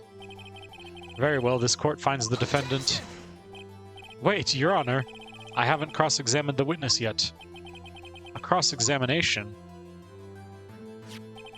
We have photographic proof. What question can there possibly be? This photo is worth 1,000 words, and they all read, guilty! You lose, or do you claim to have found a contradiction in her testimony? Very well, if you have to, you may cross-examine the witness. You will only flounder and ask meaningless questions. You will fail to find anything. And then I will have you held in contempt of court. Nick, contempt? Contempt of court, you know? I guess I understand. Well, what are you gonna do? Do you really think there was a contradiction with the facts in her testimony? Yeah. I think I noticed one little thing. Wow, I'm impressed, Nick. I didn't notice anything. Right, let's take him on. Yeah, I got a bad feeling about this. I understand. I will cross-examine the witness. Very well. I pray for your sake this isn't a waste of time.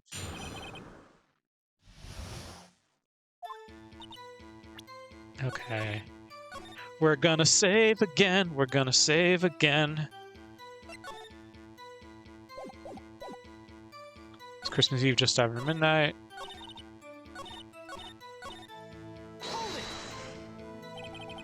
Just after midnight, you say. In other words, it was no longer Christmas Eve, but Christmas Day. Huh? Yeah. I know you want to find contradictions, but really, I hope your next contradiction is a little more relevant to the trial. Witness, continue your testimony. Yeah. It's in my car. I heard this bang. Yeah, so one of these is, like the fact that she heard 2 shots, but there was only 1 bullet. So you weren't looking at the lake at that time? Nope. I looked after I heard that noise. She said that already. I asked you to find contradictions, not leisurely chat with the witness.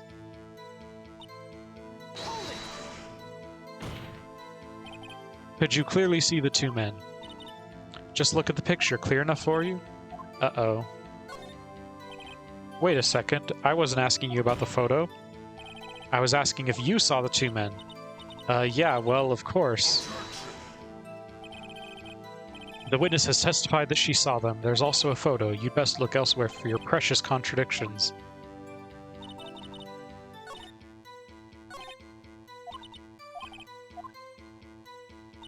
Wait a second. This bang. Saw 2 gents in a boat.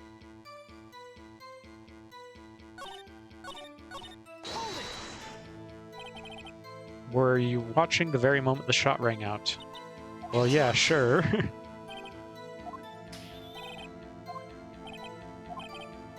He's trying to keep me from talking to the witness. To what end?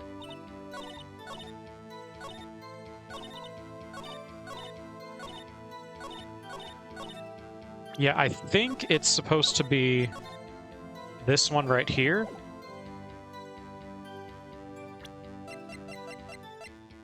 Because she can't really see what's out there if this photo, like, she said there's so much fog, right, that you couldn't really see much. Nope. Okay, that wasn't it.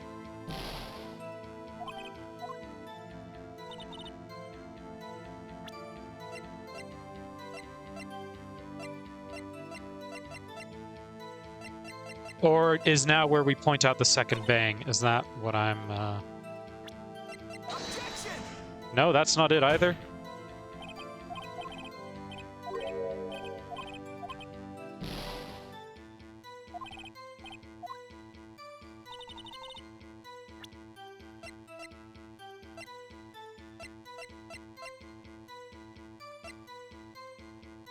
Fired 3 times. Wait, this says fired 3 times.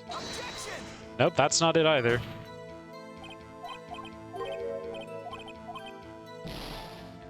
Okay, okay.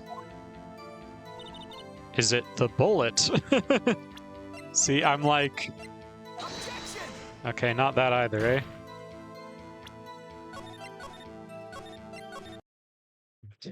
You just gotta keep trying, I guess. Are you sure about that? Yeah, sure as a country gal can be. That sounds pretty sure. Lotta seems pretty sure of herself. Still, this whole thing stinks.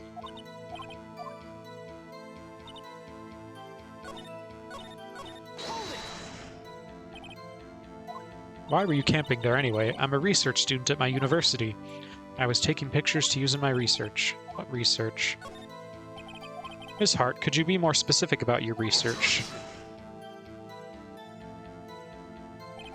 What does the witness's motive in camping by the lake have to do with this case? The answer is nothing. I object to this line of questioning. Objection sustained. Wait, now I'm the one who says that. Well, then say it already. Objection sustained. Thanks for nothing, Your Honor. Yeah, I wonder, are we just supposed to press on everything? Hold on, let me try that real quick. Karma's sound bites are pretty...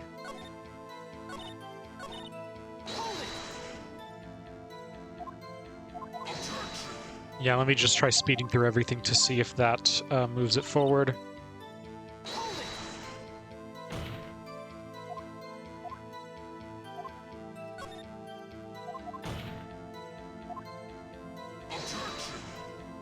Let's just see.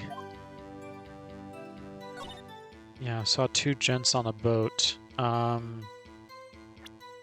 Whoops, no, not that. Not that.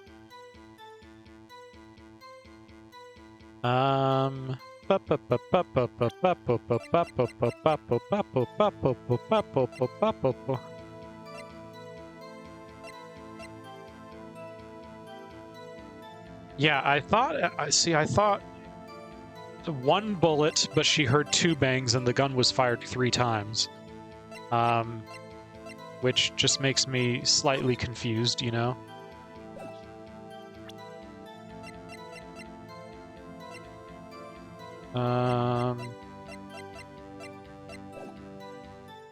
Okay, let's see if pressing everything does it.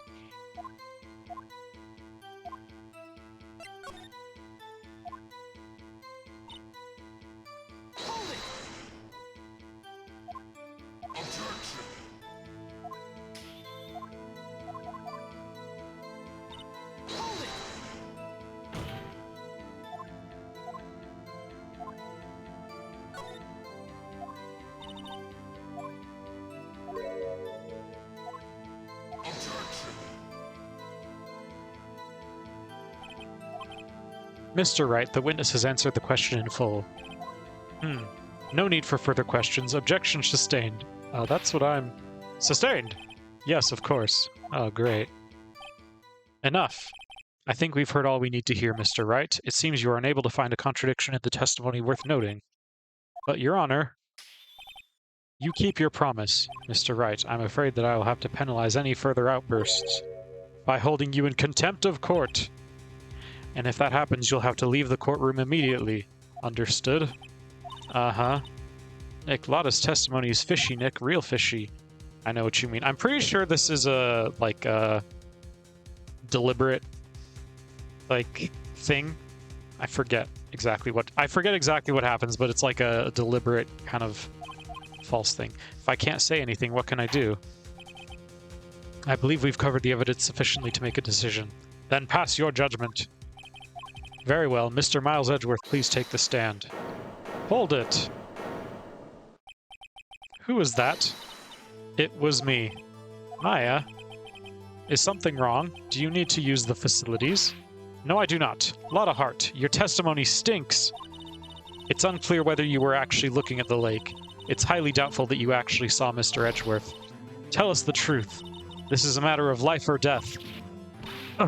Lotta, did you really clearly see Mr. Edgeworth that night? Did you see him fire that pistol? You will stand down. The court does not acknowledge the defense's outburst. Answer me, Lotta. What's the big idea treating me like some kind of criminal? I saw him, I swear it. I saw Edgeworth. Enough, Judge. Declare the defense in contempt of court. Yes, of course. I'm sorry, but you were warned. Guard, escort Mr. Wright out of the courtroom. He is in contempt of court and must leave. No! No! Wait, I was the one who made the outburst, Your Honor. Nick is innocent. Ha! What's the difference? All that remains is for the guilty verdict to be declared. Isn't that right, Mr. Phoenix Wright? I don't know. Wrong? Wrong. What? Did you hear what Ms. Hart just said? She said she clearly saw Mr. Edgeworth. That was not in the testimony. That changes her testimony, and I have a right to cross-examine her again. Order. Oh, he said it 6 times. You're in contempt of court. It's too late for wild claims. Judge, sustain my objection. I'm sorry, Mr. Von Karma, but I cannot. What? Ms. Lotta Hart has made a new testimony. The defense does have a right to cross-examine her again. But he is in contempt of court. No, I am. If you're going to arrest someone, arrest me.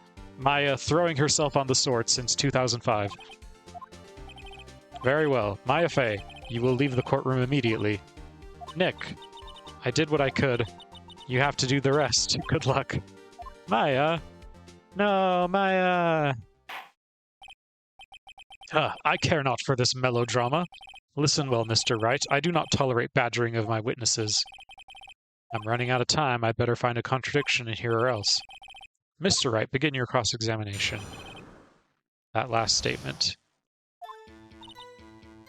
I saw it clear as day. The man on the boat was Mr. Edgeworth. That's it? Uh-oh, I don't know if I can find anything with that.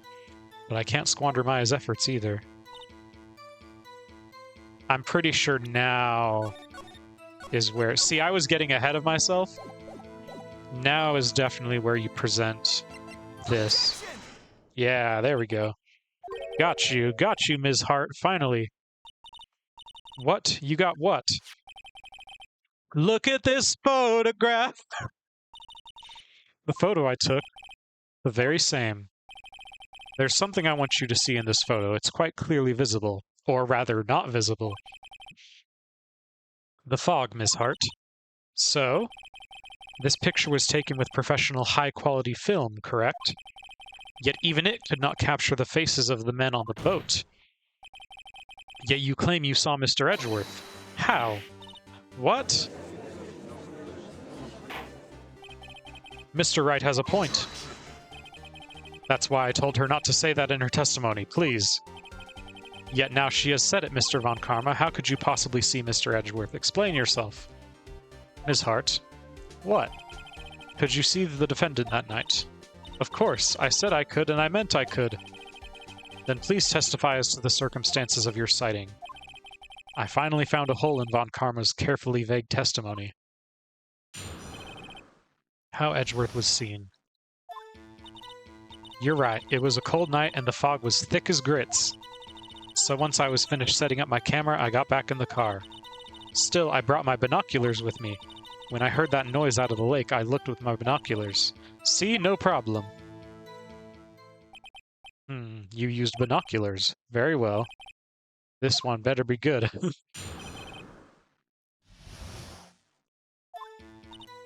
Alright, saving again. So once I finished setting up my camera, I got back in the car. Your camera? Yeah, it's got an autumn...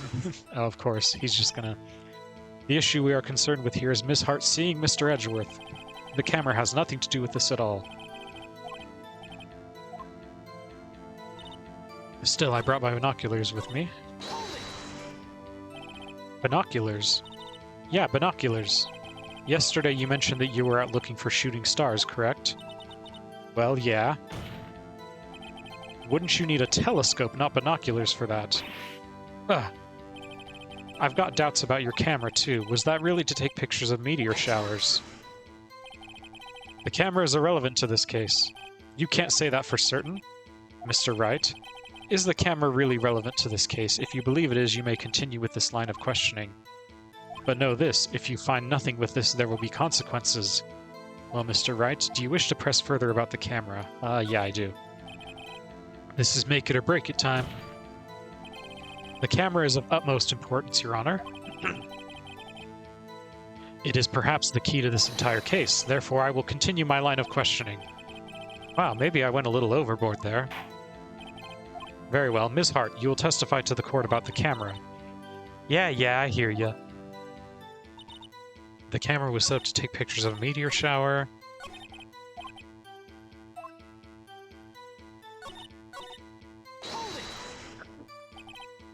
Ms. Hart, what made you choose that lake to photograph meteors? You know the fog gets thick on that lake. It's not very suited to stargazing. Yeah, well, you see, I guess I wasn't thinking too straight. Mr. Wright, I will not have you badgering my witness because of her challenged intellect. Oh my gosh, dude. Now, wait a minute. Continue your testimony. You were saying how it was that you saw Edgeworth. No unnecessary comments, please.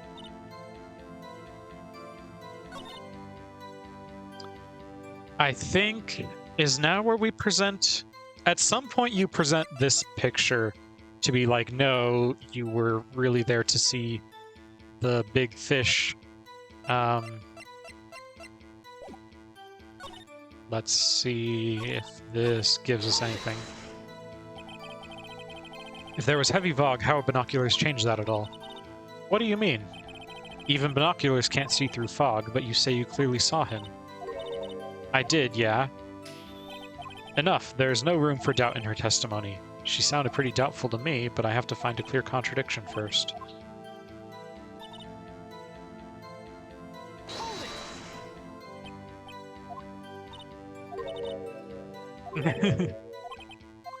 Nobody loves me, says Phoenix. Okay, camera...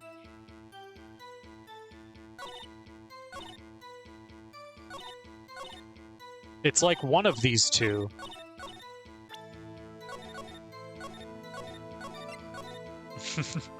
Gotta save frequently. Or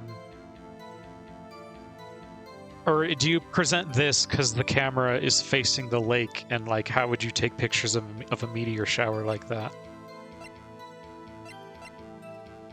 Or do you present this? You're like, well, you weren't taking pictures. It's one of these two, I think. Yeah, there we go. You were photographing shooting stars. That's a lie. Says who? Take a look at this photograph. This was taken on an automatic setting, was it not? Yeah, that's right. You have to point a camera upwards to take photos of the stars, Ms. Hart. But as this photograph clearly shows, the camera was pointed directly at the lake. Oof. Big oofies. Mr. Wright, what are you driving at? The witness was not at the lake to photograph shooting stars, Your Honor. Well, then what exactly was she photographing? Your Honor, take a look at this. What was Ms. Hart trying to photograph at the lake? There it is. She was trying to photograph Gordy. Ms. Hart, this is what you were trying to photograph. What's this, a newspaper article? Gordy. Ah, the sighting at Gourd Lake. Well, Ms. Hart? I never heard of no lake monster. You got proof or something? Let's see you prove that I was down to the lake trying to photograph this Gordy. I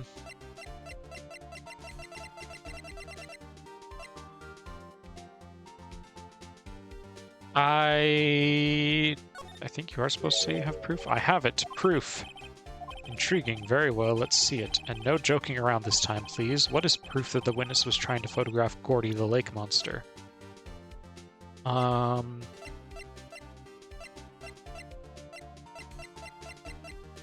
The loud noise being a matter, because monster would make loud noise.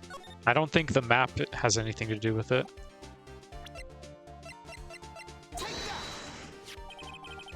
Proof, Ms. Hart, is your own camera. Your camera was set to take photos in response to loud noises, correct? Thus this photograph here taken when a gun fired on the lake. And here, this article about Gordy. According to this article, Gordy made a loud noise when it emerged. Well, you were trying to photograph Gordy, weren't you? That's why you had set your camera to respond to loud noises. Yeah, there we go. No mistakes so far, except for all the times I made mistakes. I too thought it was a little strange. Yeah, sure. Well, Ms. Hart? You were camping there to try and take a photo of Gordy, weren't you? Yeah. Not bad. Are all you lawyers that smart? So, smart boy, I was down there trying to photograph Gordy. You got me. So what? That don't change what I saw, does it? Exactly. What you just used several precious minutes of our time to prove is nothing more than that the witness is an idiot who thinks monsters exist. Oh my gosh. Hey. But as she so succinctly said, so what? It changes nothing. Not true. You were hiding the whole thing about Gordy for some reason, I know it. But what could it have been?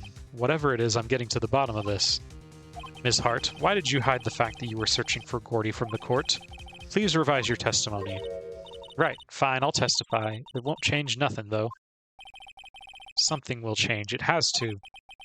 And I'm going to spot it.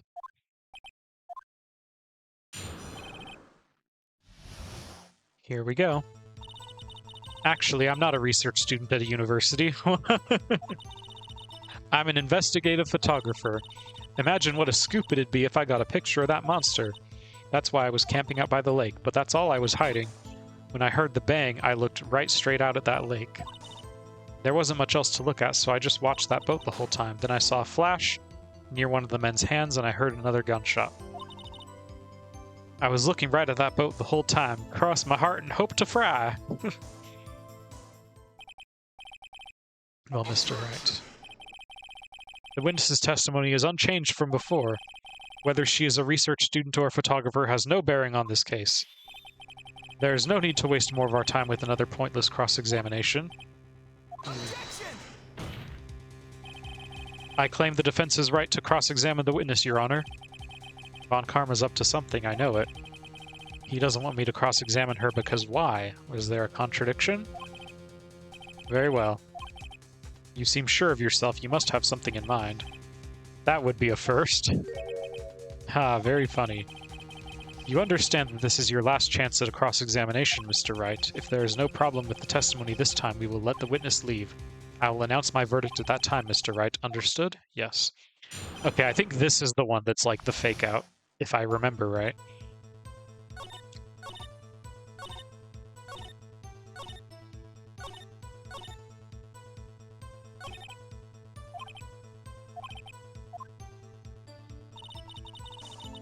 Yeah, so I think with this one, you are just supposed to press on everything, and then it gives you kind of like the fake out. I think this is where that happens. Then what manner of person are you? I'm not sure I'm highfalutin enough to be called a manner of anything. I'm an investigative photographer. An investigative photographer? Yep, you get your photo and sell it to the press. It's that kind of business. Hey, I was taking pictures of my sister's graduation last year. And guess what? There was a UFO just hanging in the sky. A UFO?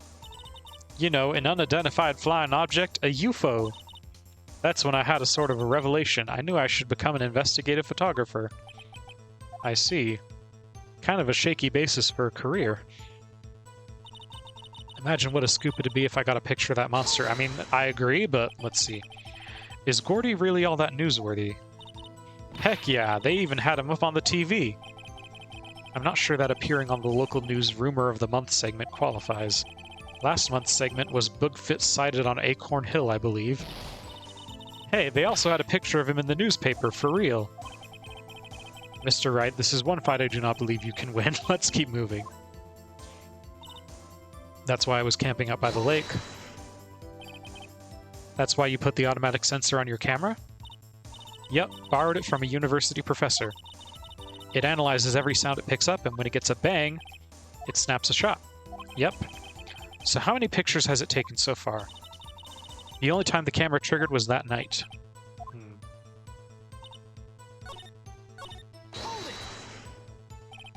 I think it's time you told us why you felt you had to hide your true purpose at the lake. Heck, if word got out what I was up to, the lake would be swarming with competitors. Competitors? Yeah, second-rate shutterbugs trying to steal my scoop. Is that the only reason you were hiding the truth? Well, actually, yeah. Mr. Wright, I'll not have you asking questions with no relevance to this case. Whatever you say, Von Kammer, I know you told her to keep quiet. When I heard the bang, I looked straight out of that lake. Exactly what sort of sound was it? Well, I never heard one before, so I can't say for sure, but it sounded like a gunshot. It was a lot sharper a sound than I would have expected. I heard the bang, I looked right out of the lake. Wasn't much else to look at. There wasn't much else to look at. Yep. I don't know, if she heard a bang and she thought Gordy was out there, I kind of doubt she'd waste any time looking at a boat. What did I know? What are you giving me that look for? Definitely suspicious. Witness continue. Hold your hush puppies, Pops, I'm getting there. There wasn't much else to look at. So I watched the boat the whole time.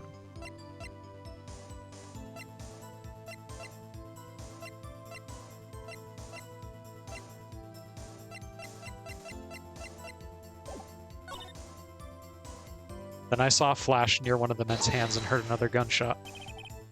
Was there nothing on the lake but the boat at that time?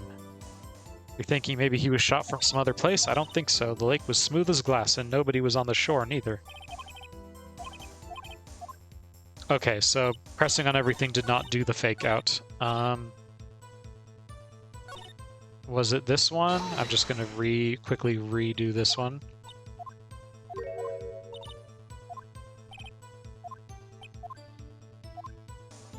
Yeah, I mean, he said maybe time for some evidence, so I think it is this one. But... which one exactly...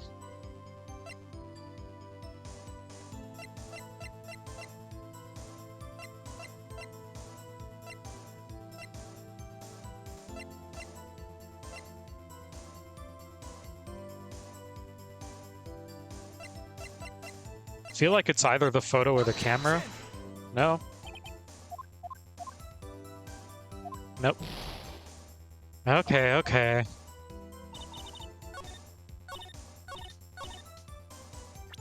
Is it this one? Wait, did I even click on the right one? Did I click on the wrong thing? Yeah, I clicked on the attorney's badge. That's very silly. Nope, not that either. Yep, my health bar's going down. See, she just watched the boat the whole time.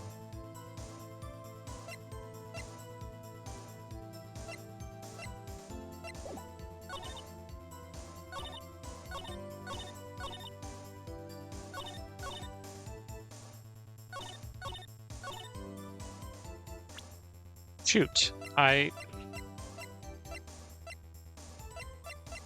feel like I'm on the right track. I just don't remember how this is supposed to go. Hold on, let's we're gonna... Oh, shoot, we accidentally... I was trying to click load, not save. Oh, well, I just saved over. I saved having 2 ticks of health left. Oopsie. That's not what I meant to do. Jeez. Let's see.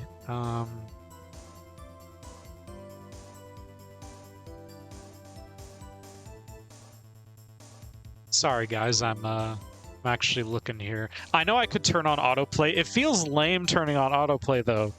Like, I don't know. Is it just me, or does it feel lame turning on autoplay? Should I do it? Should I do it? Alright, I'll do it. Just for this once.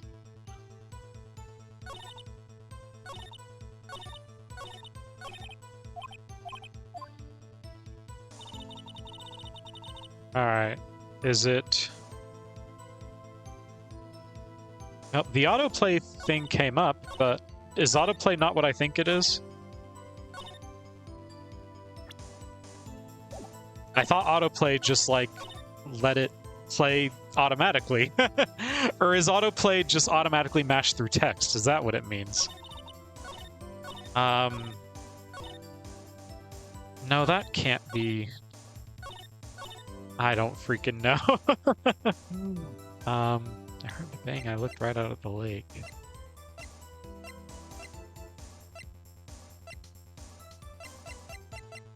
Oh man, this is where... And see, this is the worst part, because I know, I've played this before, and I'm still, like, not remembering what the dealio is here.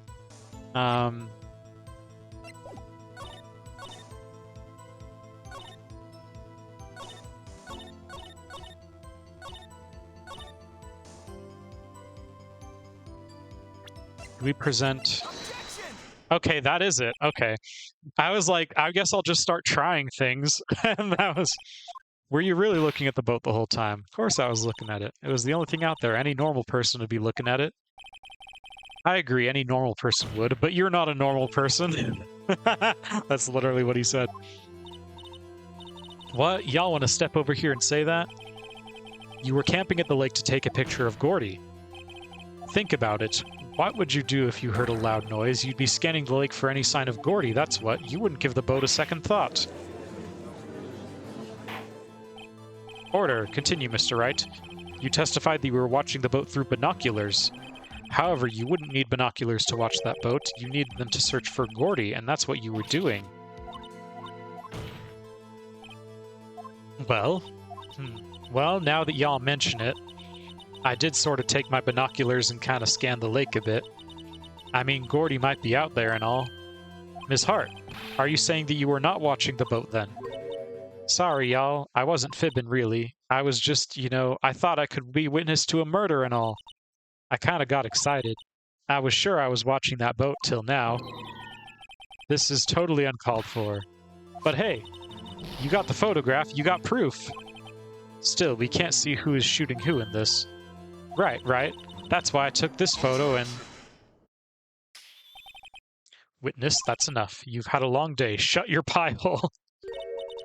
Shut my what? What was she going to say? She took the photo and what? Wait a second. Yeah, she was going to enlarge it, right? Yeah. She enlarged that photo. Why won't Von Karma let her show it? I've got a hunch. I bet that enlarged photo shows something bad for Von Karma. This is my chance. If I'm wrong, though, it'll mean prison for Edgeworth, or worse. What should I do? Make her show. Ms. Hart, look at this Look at this photograph! You enlarged this photograph, did you not? Yeah, I did. Why has that enlargement not been presented to the court? Because it does not exist. What are y'all talking about? You were the one who told me not to show it in court in the first place. You old fool. She does have a lot of heart. What is the meaning of this, Mr. Von Karma? Ms. Hart. Show the photo to the court. Show us the enlargement. Prosecution objects to the submission of this evidence. Objection denied. The witness will show the enlargement to the court. Here it is.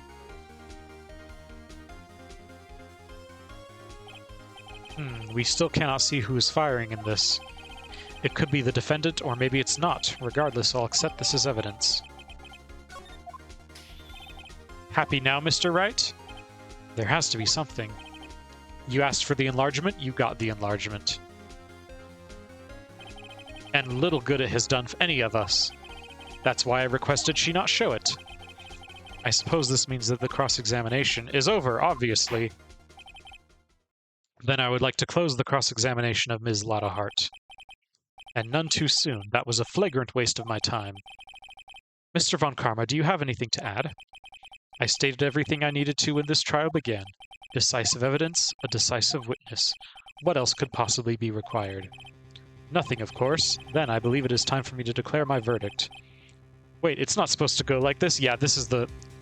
sorry, spoilers. I said it earlier, so I kind of already spoiled it. There has to be a clue in this photo somewhere. This is bad, real bad. What should I do? I'm pretty sure... Show other evidence. Wait, Your Honor, this evidence... Yeah, I believe we spent enough time talking about evidence. Indeed. We've heard opinions on every piece of evidence but this enlargement. I see no point in retracing our steps. Do we... This? I mean, I'll just try it then. Your Honor, there is something decidedly strange with this enlargement. What might that be? Okay, there we go. Yeah, that was it. Okay, still not at the fake out then. Still... Oh, I totally forgot we had the profile section. I've been forgetting this the entire time. Okay, anyway. Mr. Wright, you will show the court what you mean. What about this photo is strange? I'll show the judge what's strange about this photo. Yeah, it's the left hand, right? Here, Your Honor. The shooter. I'm not sure I understand. What about the shooter is strange? Look at the hand holding the pistol, Your Honor. That hand directly contradicts another piece of evidence. This man's left hand does what? Let me show you. I'll show you the evidence that that left hand contradicts. The fingerprints were from his right hand. The evidence is clear. The man in this photograph is holding that pistol in his left hand. However, the prints on the murder weapon here were from Edgeworth's right hand. Ergo, the man shooting the pistol in this photograph is not Mr. Edgeworth.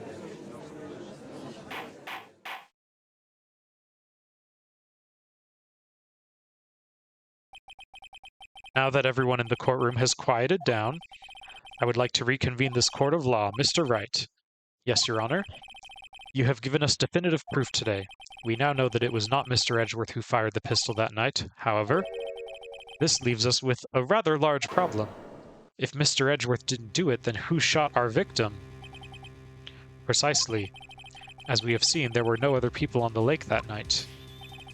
Who but the defendant could have shot the victim? The victim himself.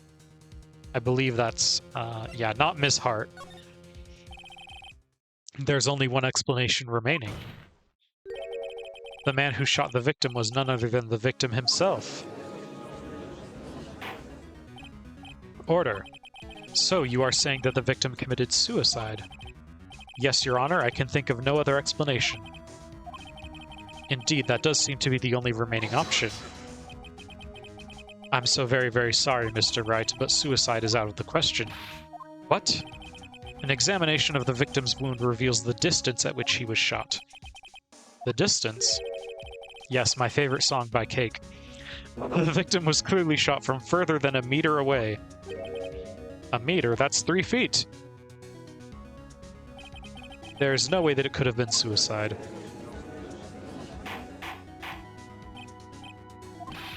Mr. von Karma, are you sure about the accuracy of your data? Of course, I had already considered the possibility of suicide, you see. Autopsy report updated in the court record. I see. Very well, allow me to state my opinion. Considering the situation, the shooter had to be the defendant, Mr. Edgeworth. However, the prints on the gun reveal that the shooter was not Mr. Edgeworth. This is a conundrum. Therefore, I would like to suspend proceedings for this trial for the day. The court orders the defense and the prosecution to further investigate this matter. Understood? Yes, Your Honor. That is all. The court is adjourned. We made it through day one, fellas.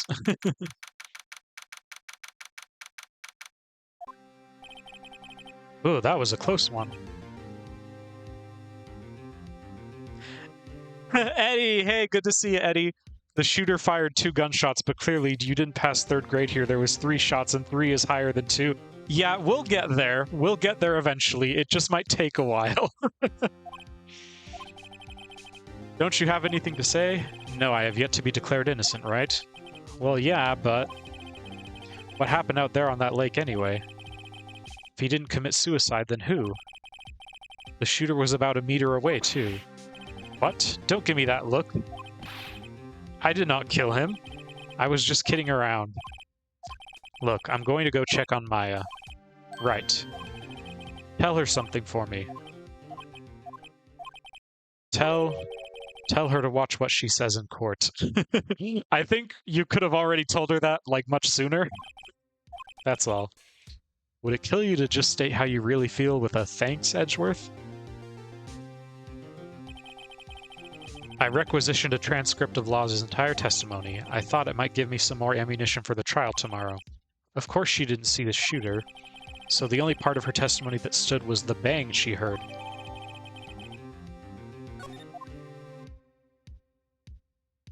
Alright, I think we will do the second investigation segment, and that is probably, after that is where we will have to wrap up. But that means, I mean, the second investigation segment's probably going to take, like, another hour, so we're good. We got plenty of time to hang out.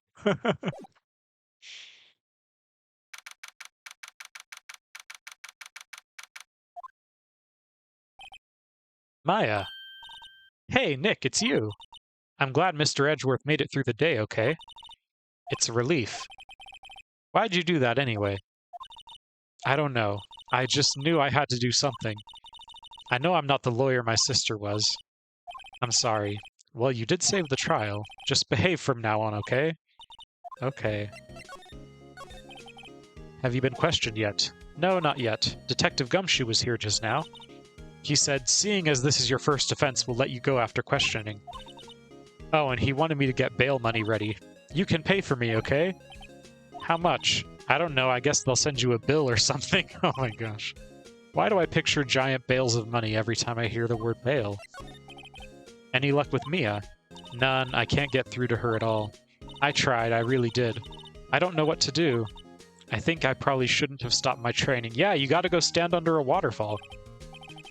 She sounds like she really did do her best. I should check and see if there are any waterfalls in the area. I wonder if I'll ever see my sister again. When you die... Yeah. Okay, that was bad. Okay, let's move on.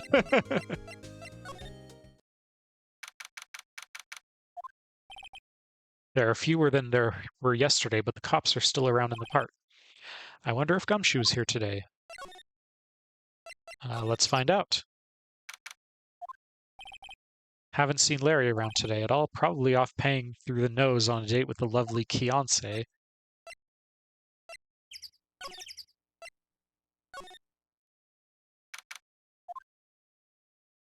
Oh, there he is.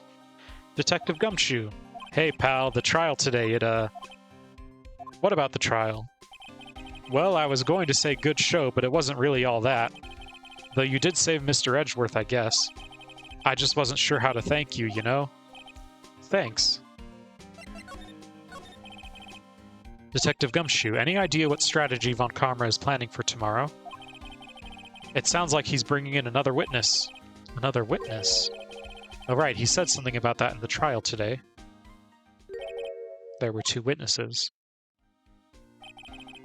I was wondering who that other witness was. Who was it? Sorry, pal. As much as I'd like to, I'm not at liberty to divulge that information. I wanted to ask you something about Edgeworth. Is he afraid of earthquakes? I never heard anything about that before. Mr. Edgeworth doesn't talk about himself too much, see? But there's one thing that's clear as day.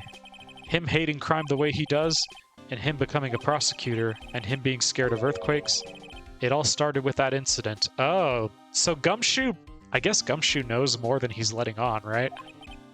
The DL6 incident? Yep, that's the one. 15 years ago, when he saw his father shot before his very eyes.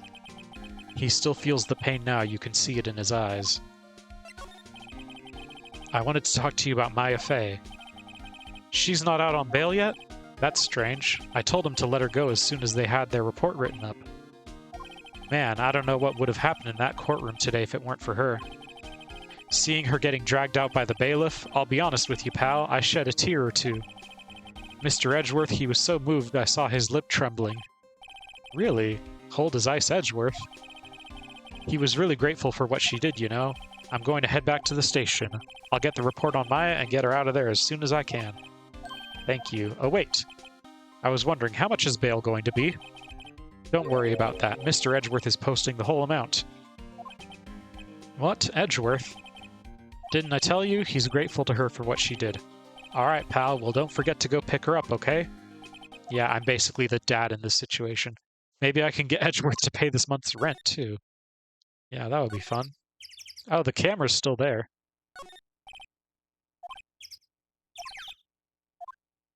Yeah, leave it out there to get stolen. Okay, let's go back. Nothing here. Anything over here now? Looks like the boat rental shop is closed today, too. Yeah, nothing. Closed because of murder. That would be an amazing sign to put up on your shop. Closed due to murder. Sorry, guys, we're closed due to murder.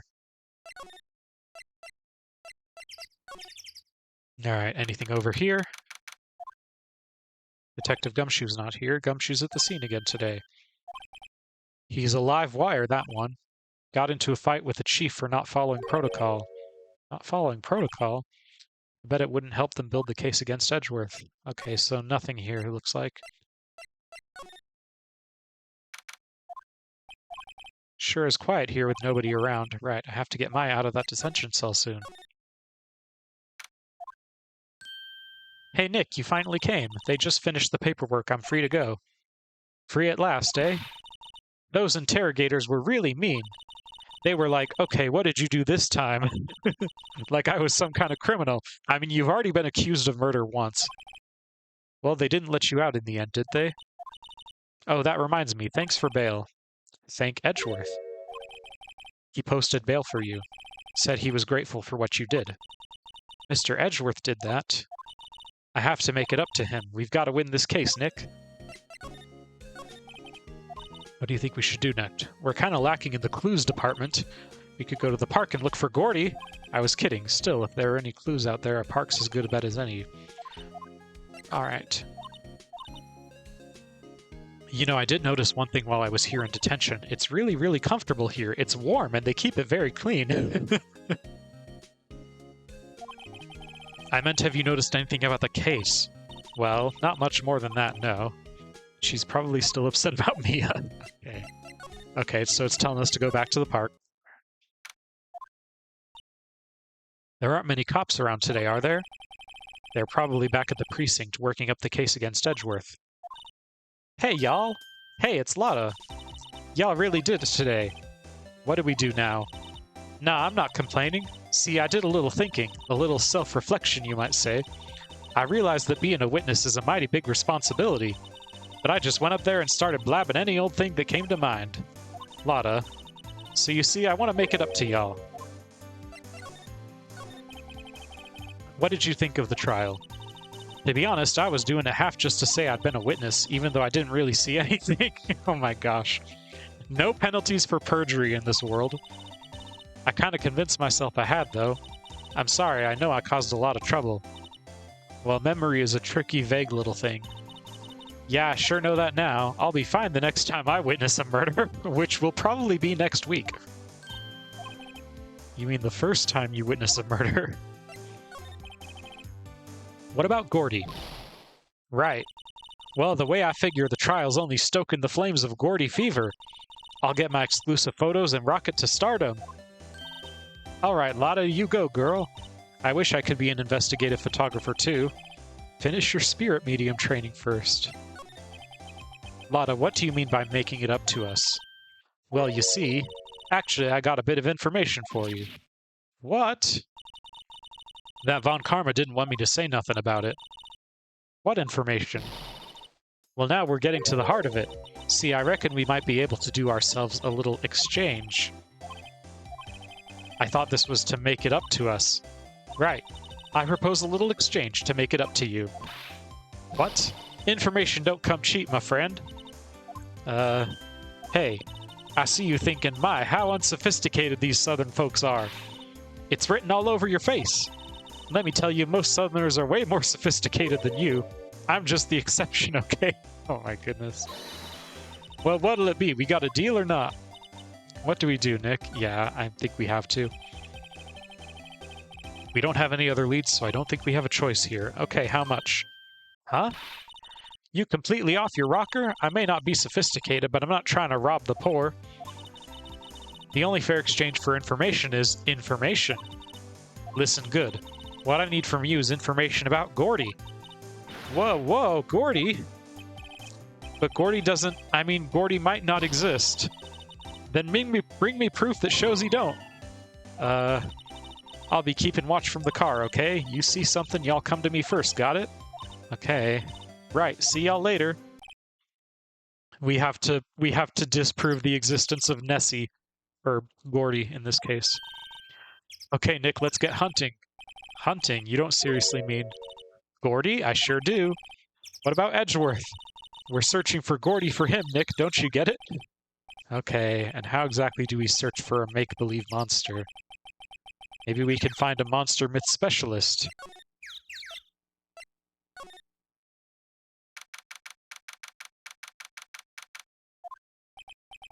What's that? The Steel Samurai, Nick. Yo, Maya. Larry, what the heck is that? Oh, it was my girl Kiance's idea. She was all, if you, like, put this here, it would be, like, really cool. Dude, she gave it to me along with the banner.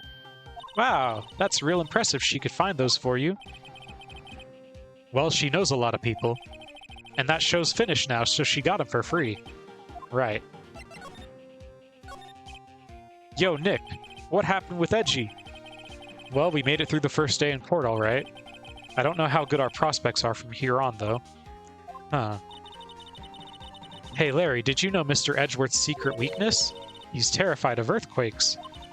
He acts like a little boy. That's weird. I don't think he was ever like that in school. No, really? Well, we were only in the same class for a little bit. He transferred schools pretty quickly. Transferred? Right, when the DL6 incident happened. Doesn't look like Larry knows about it, though. Hey, Larry. When did you get that big thing? Oh, the big guy? I've had that for about a month, yeah. It's a big hit with the kids. Why wasn't it there yesterday? Huh? Oh, right. The compressor was busted. Compressor? Yeah, it's that little unit. I saw UNIT, and the first word that came to mind was unfit, but there's no F. It's unit for the hot dog stand. That's what I used to put air in the Steel Samurai. It broke a little while ago, so I sent it in for repairs. Oh, and here I thought you'd inflated it by yourself. Do we need to show him one of these things and be like, you know anything about Gordy? That's the guy that's selling my dogs faster than I can cook them. Do you think Gordy really exists? Nah, I think somebody probably saw something else that they just thought was Gordy. But I'll keep selling samurai dogs until the truth's out. Okay, so not that.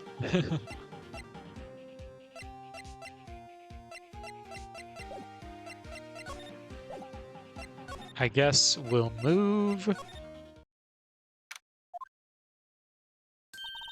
Hey, y'all. Y'all find anything out about Gordy? No, nothing.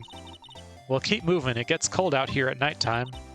It's a little chilly. I think I have to sneeze. Whoa, no you don't. No sneezing. Achoo! Click, click, click. How did it... Okay, but she yelled earlier and that didn't set it off, so a sneeze does? I told y'all, yo, no sneezing. See, I set the camera to respond to things a little softer than a bang. Oh, well, that explains it now. It'd trigger on one of Von Karma's finger snaps now. Oh, I'm sorry. Yeah, well, sorry's nice, but what about my film? Nick, pay the lady. I learned something in today's trials, that's for sure. Testifying is serious business, that's why I decided not to talk about that case anymore. You didn't say you had information about the case? Or didn't you say you had information about the case? Tell us that at least. Like I said, I'll trade it for the dirt on Gordy. What are you going to do if Gordy doesn't exist? I'll quit being an investigative photographer. What? After all, I only have one photo to my name so far. Was it a good one? You bet. A UFO. A UFO? Anyway, if I can't get a career-making photo this time around, then that's it. I'll quit and go back to school. So you really are a university student? Yeah, well, I'm taking a break for a bit to be a photographer. Nope, we already did that. It didn't check it off.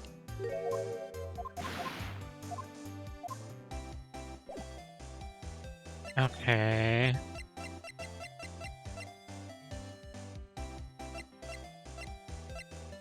So we still gotta find the dirt on Gordy.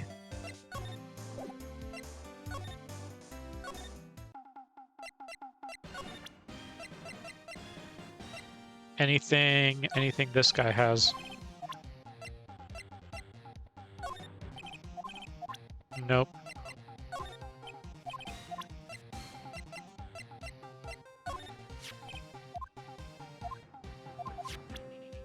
Okay.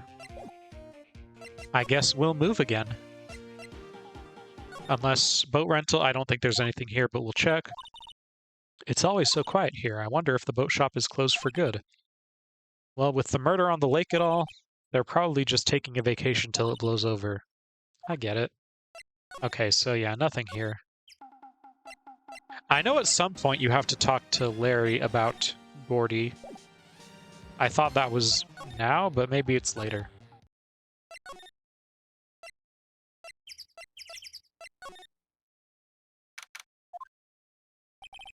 Hey there, pal. What's up? You look out of sorts. Wait, you didn't go and do something that's going to hurt Mr. Edgeworth's case again. What do you mean again? Whatever, have a seat, pal. I'm here for you if you need anything, besides money, that is. How's the investigation proceeding? It's not, really. We have another meeting coming up. We're supposed to talk about Mr. Edgeworth's motive. His motive? See, Mr. Edgeworth's father died in the DL6 incident, and the guy who got the lone suspect declared innocent was the victim in this case. Robert Hammond. They're saying that's why Mr. Edgeworth shot him. And Edgeworth never talks about his past. I bet they'll drag that out and hit him with it in court tomorrow, too. Poor Mr. Edgeworth. I gotta admit, it doesn't look good, pal. Say, Detective Gumshoe, do you know Gordy? The monster down in Gourd Lake? Not personally, no. Well, we're looking for it. Huh? Are you out of your minds? You got time to go wild monster hunting? How about doing a little questioning for me, then? Detective Gumshoe is scaring me, Nick. I told Detective Gumshoe about the deal with Lotta. Nick, try telling him sooner next time. Sorry. I see, pal. Sorry for shouting at you. Okay. I, Detective Gumshoe, will aid your search for Gordy. Huh? I'll loan you one of our newest secret weapons for finding evidence. Really? You can take whichever one you like. Okay, give us the goods. Hold on now, everything in due time. First, let me show them to you. These are our best and brightest. Introducing Secret 1, Missile. Missile? He's a canine police dog, still in training. Missile, Missile, here, boy. Woof woof, aw, he's adorable. Here he is. Hey, he's cute. Look, Nick, cute dog. And this will help us how? Next, Secret Weapon 2, a fishing pole. Here, this is my own personal pole. Detective Gumshoe, we're looking for a monster. Yeah, how are we supposed to catch a whole sea monster with a fishing pole? Never know till you try, pal. Okay, this next one is the last one. No, please, I'm already overwhelmed by our choices. Secret weapon number 3, a metal detector. Here. Detective Gumshoe, we're looking for something alive. Right. How are we supposed to find it with a metal detector? Hey, you never know, it might have been eating soda cans. Well, which will it be? I can't make up my mind, Nick. They all seem so perfect. I can't make up my mind either, for the totally opposite reason. Suppose it can't hurt to borrow one of them. I'm not sure which one we're supposed to... Let's do the fishing pole, I guess? Can we borrow that flimsy-looking fishing pole? Sure thing, pal. Oh, if it breaks, be sure to dispose of it properly, okay? Right. Okay, now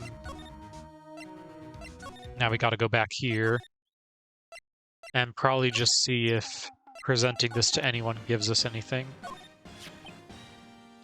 You know, you can't catch many fish in this lake. I'm not after small fry, I'm after the biggest fry of them all, Gordy.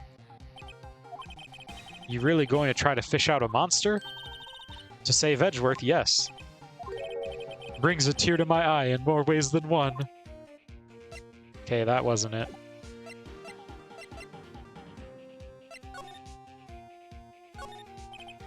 Doesn't that steel samurai look a little out of place? I mean, it's so huge. I guess it's good advertising. Something about the steel samurai just doesn't work for me. Really? It looks pretty well made to me. Still a novice, aren't you, Nick? True connoisseurs like Cody and me don't fall for this kind of stuff. These steel samurai fans are obviously in a league of their own. Yeah. What's this machine? That's a compressor. I use it to fill up that balloon there with air. Neat. Just got it repaired yesterday. Man, what a drag that was. The original samurai dogs, no less. Hey man, whoever calls their product the original first wins. Why don't you add world famous to the sign? Hey, good idea. What have I done?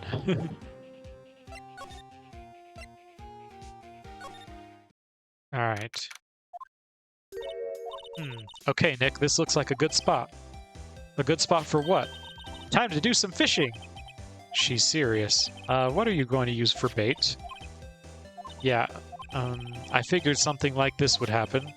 We should have brought Missile along with us too. At least then we'd have bait. What, you gonna use a dog? Nick, how could you? I'm kidding, I'm kidding. Some jokes are better left untold. She hit me. Okay, watch this, Nick. Just try not to reel in any empty cans or boots, okay? Here we go. My leg! I hope she fell over. Hey, what are you doing? Sorry, Lotta. Don't tell me y'all are on some film company's payroll. Nick, pay her. My poor, poor wallet.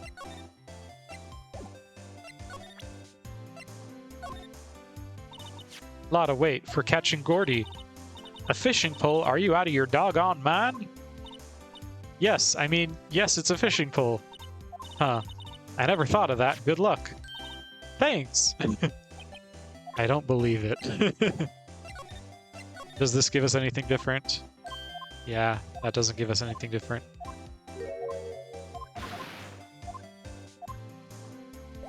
Okay. I guess, do we just need to go try the other two things? I'm guessing that is it. We just need to go try the other two things.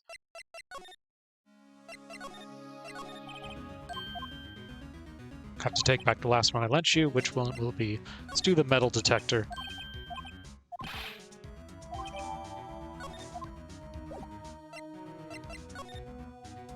And now we go back.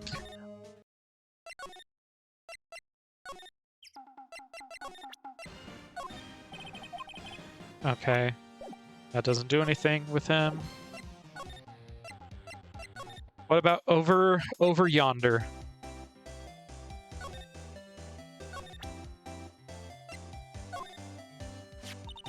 Hey, Lotta, look at this. It's a metal detector. I know what it is. I'm not sure that's going to pick up Gordy, though. Unless he's been eating people's watches or spare change or something. Oh, I hadn't thought about that. Okay, that also did not do it. Is there anything to examine around here? No. Okay, well, let's go grab the last one then, I guess.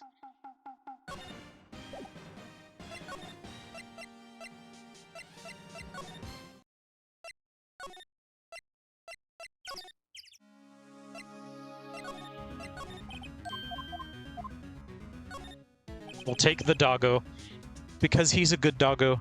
Give me a second, guys.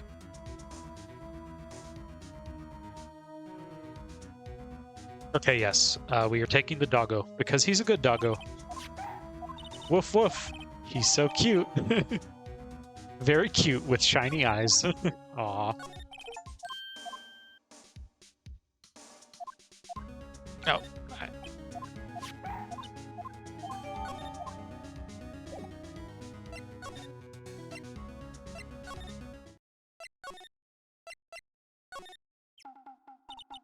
Hey, Nick. Missle's been acting strangely. Missile? Oh, right. That little creature of the detectives. Hey, I love little doggies.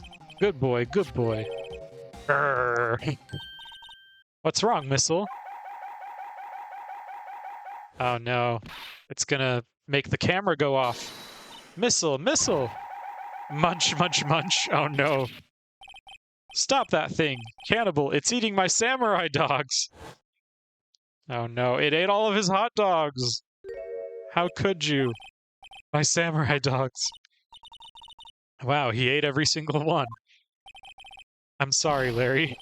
Sorry, don't pay my bills, Nick.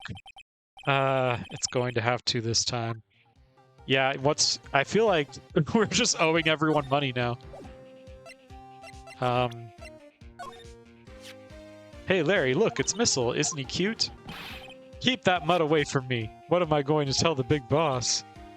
There's a big boss in charge of your hot dog stand? Nick, maybe the stand is a front for a mafia money laundering scheme. Imagine. Maya, I think you should probably try to look a little sorry about what happened. Oh, right. My poor dogs. Okay, well that didn't really give us anything, but let's see if this does.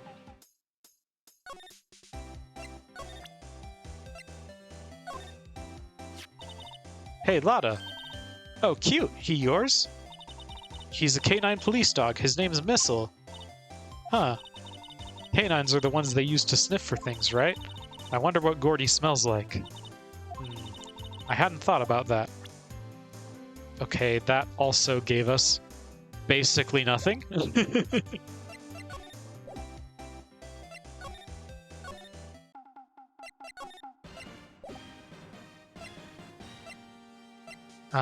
That basically gave us nothing except for flavor text. One.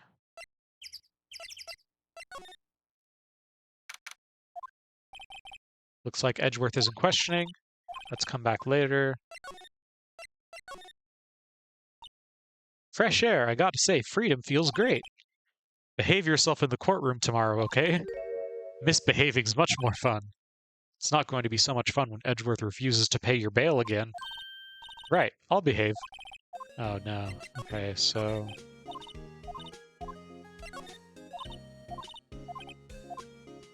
Okay, that's no help. Hold on, I'm just curious what happens if we do this. Oh. Okay, well... Never mind, she says, don't show me that dog. Apparently Mr. Grossberg is on vacation today. Well, I guess I can come back tomorrow if I need anything. Oh, did you guys hear that? That was my actual dog. That was Maya. I don't know if you heard that, but Maya just, like, howled at something.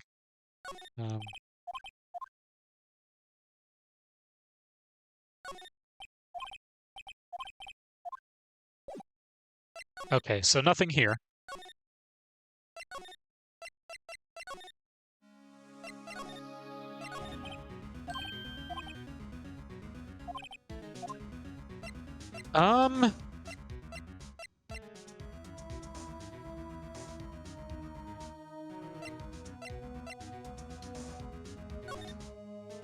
I guess we'll try the fishing pole again.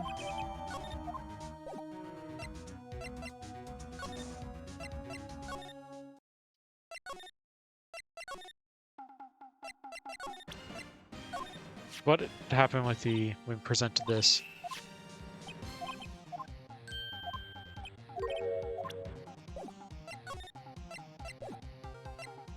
I feel like... Hold on. I might actually check. Yes, I am,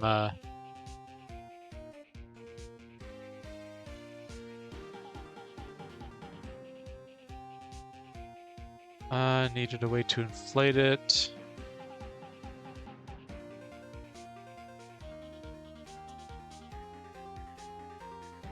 Let's see. Okay, yeah, apparently you do need the metal detector. That's the one you need. Okay. And I thought I was like, it's, I don't know. I mean, granted, it's only 3 options, but still.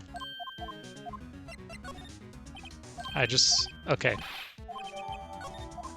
Swallowing my pride, I forgot what it was, but yes, you needed the metal detector. Okay, now we're going back here. Now, can we examine anything special with the metal detector?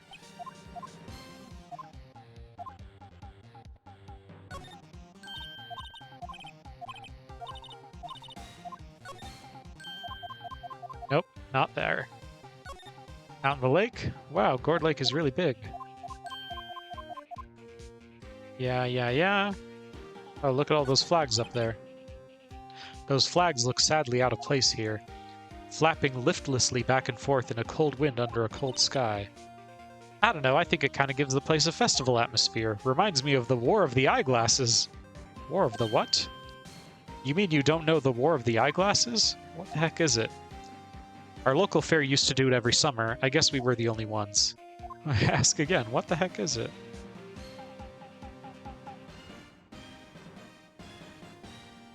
Okay, yeah, we already did all this. Presenting this doesn't do anything for him, though. Yeah, okay. Okay.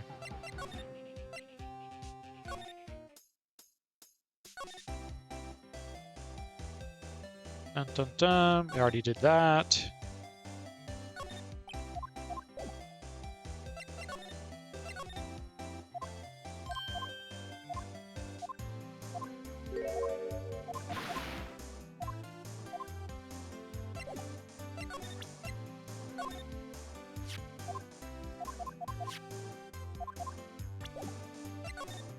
Nope. Anything down here? We already did that.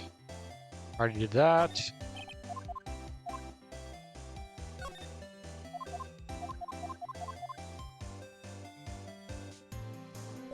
Shoot.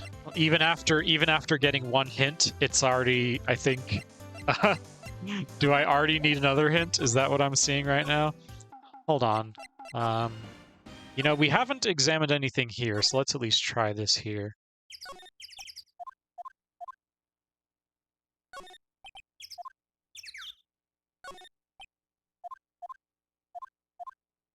Today it's just cold.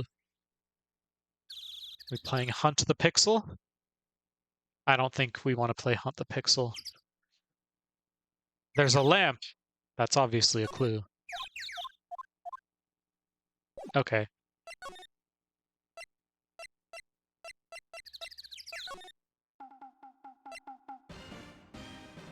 Do. Okay, I'm gonna look again.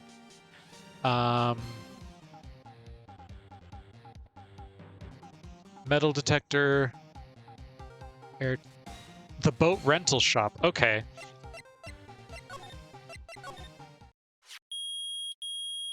There we go. See, we just had to walk around a little more. Nick, it's beeping. The metal detector's found something. Sure is loud enough about it. Whatever it is, it must have been in those bushes. Go check it out, Maya. Why do I have to check it out? Nick, look. An air tank. The valve looks broken. I thought it was Gordy. Maya, first of all, why would Gordy be in the bushes? And second of all, why would a metal detector react to a sea monster? There's something wrapped around this air tank. It looks like a string of flags? Well, we might as well take it with us now that we found it. It's heavy. An empty air tank, the valve is open, and a banner of flags is wrapped around it. Okay, and I think this is, or we either present it to Larry or Lotta. What? An air tank? What about it? Larry, I wanted to ask you about this tank.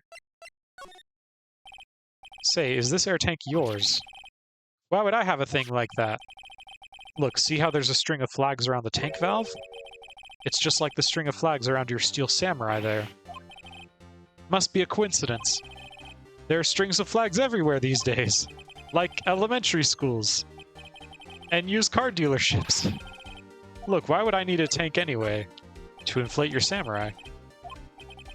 Inflate what? What else? That big puffy steel samurai. Now, why would you go asking me a question like that? Looks like I hit the nail on the head. Right, right. Actually, see, the compressor I always use was on the fritz. So I tried using the tank to inflate it just once, and it didn't go so well. As I suspected. It didn't go so well? Yeah. Do you think you could be a little more specific? Come on, look, it's embarrassing, so I really don't want to talk about it. Tell us, tell us! Fine. Whatever, it's like what I said, the compressor was busted. So I took the tank and tried to fill the samurai up with that. And then, BAM! The valve busted open and made this incredible noise, and somehow I did not die. And that tank there took off like a rocket. And it took my poor deflated steel samurai with it. What? Off into Gourd Lake? It sure scared me out of my gourd, that's for sure. Okay. So the tank and the steel samurai you were trying to fill up flew away. What happened next? Well, all that happened on the 20th or so. The 20th, a week ago. Now, as far as I could see, the tank went flying out into the lake. So I went out every night in a boat looking for it. I mean, Kianse gave me that steel samurai after all. And when did you find it? Just the night before last. It flew way out there. It took me 4 whole days to find it. The night before last was the night of the murder. Sorry for not telling you, Nick. Actually, I was here on the night of the murder, but you see, I went home before midnight. So you didn't know about what happened? Nope. That's too bad. It's not all bad. We've solved one mystery at least. Maybe we should go tell her. Alright, there we go. See? We made progress.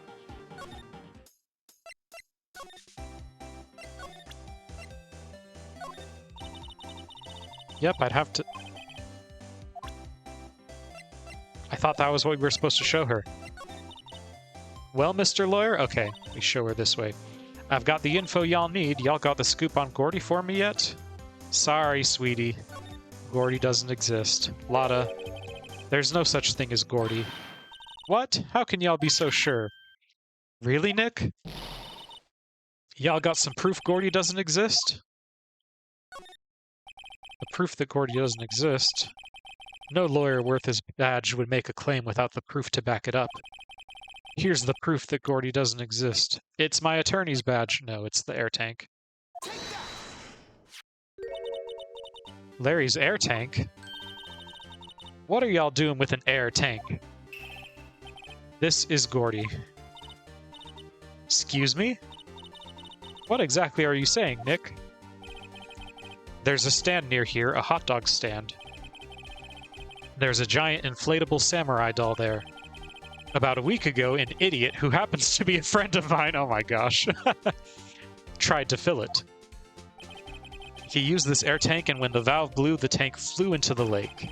Apparently, it made a pretty loud bang when it flew. A bang?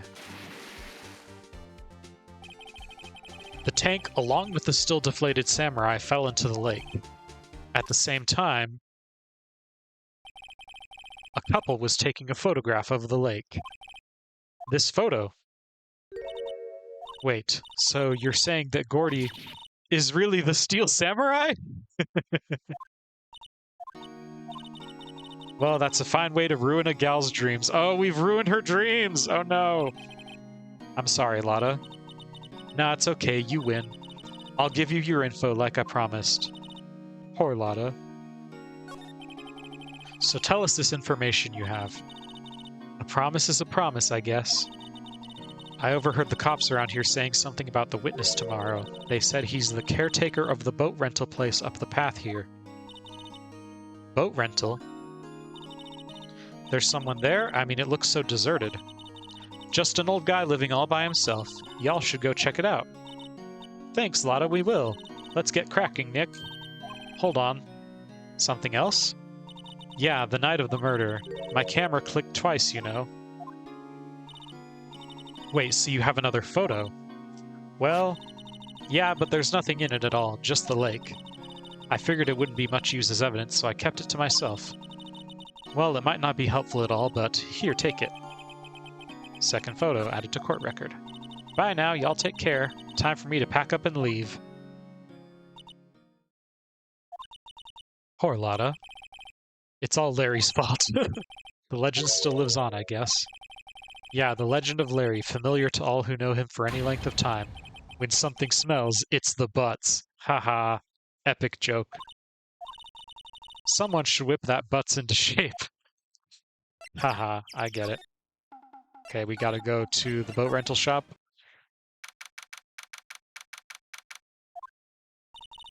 Hey, Nick. This is the boat shop that Lotta was talking about.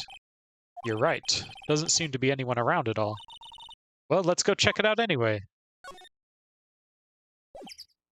Can we go inside? Yeah, we can.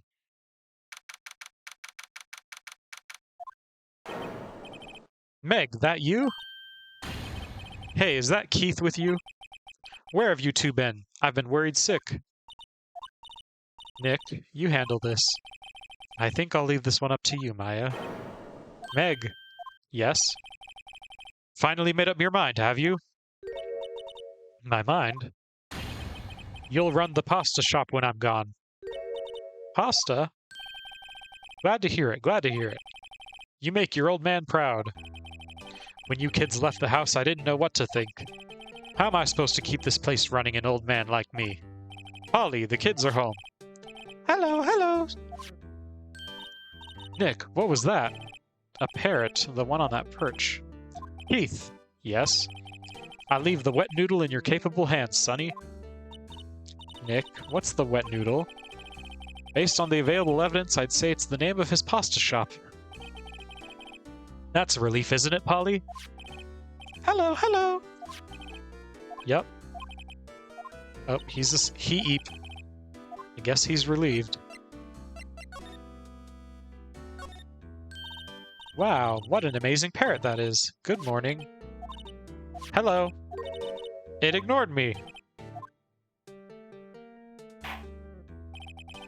What, you forgot Meg? You gotta call her name first. Her name? Polly, how you been? Hello, hello. See? Neat, so the parrot's name is Polly. Parrot added to court record. Too bad all she can say is hello. Old Polly can say lots of things. You just need to know the secret words. The secret words?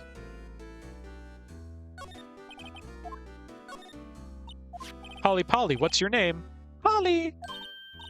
Cute. Maya's found a new friend. Looks like a kitchen unit. It's pretty clean. Funny, he doesn't look like the type who'd keep things tidy like that. You're forgetting, Nick. He's running a pasta shop here. Well, isn't it actually a boat rental? Look, Nick, he has an electric blanket on his table. It looks warm. That's a great idea. We should do that at the office. We could sit down with our clients, snug and warm, and drink hot cocoa. And what, talk about murders? You're a party pooper, Nick. I see there's a gun there. Wow, he has a television in here, too. This fishing pole looks expensive. Oh, I thought that was a gun. Wow, he has a television. Yeah, okay, television. Pictures. Lots of various fish in Gourd Lake, aren't there? Something's funny, Nick. All these fish are saltwater fish. Uh-oh. Is it because he's a salt lord? Okay, let's see what happens if we try to talk to him. A pasta shop? Yep, to think the wet noodle will live on when I'm gone. My father started it, you know, so that makes you two the third generation.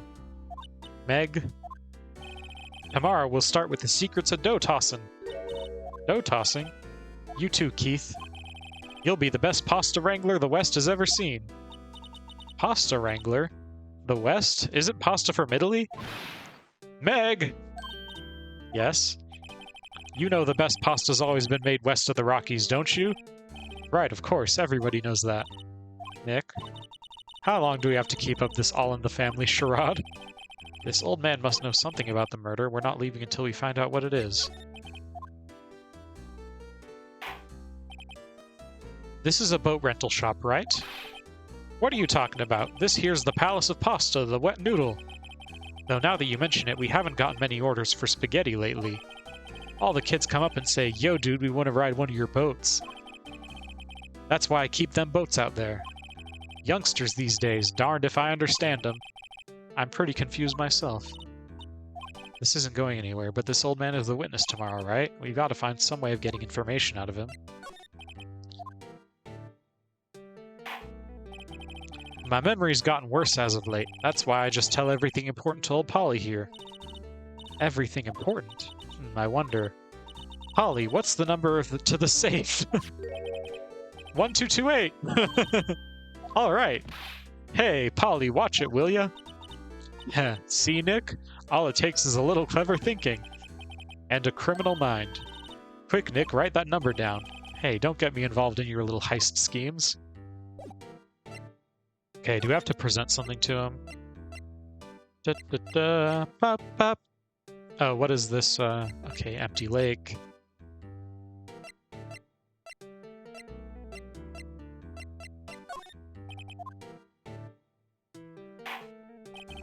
Now listen here, Keith. Remember that tricolor pasta we were talking about? Our rainbioli! I figured out what the last color should be. Indigo blue. Indigo blue? That didn't seem to work the way I thought it might. Okay, that... yeah. Do we have to present something to him?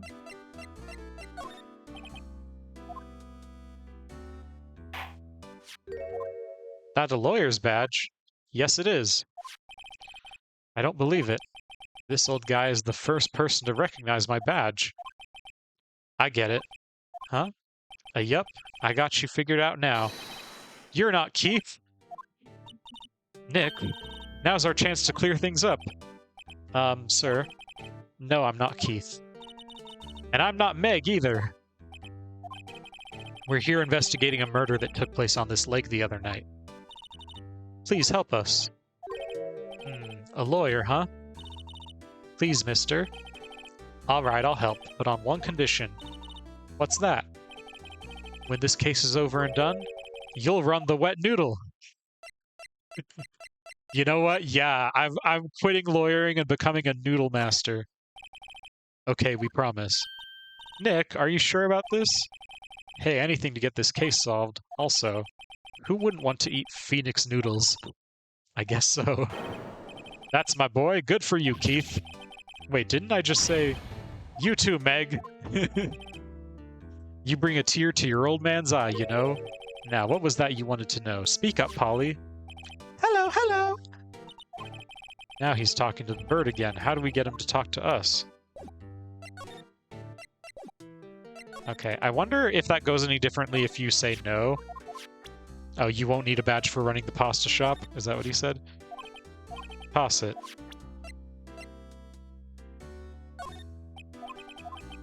He fell asleep.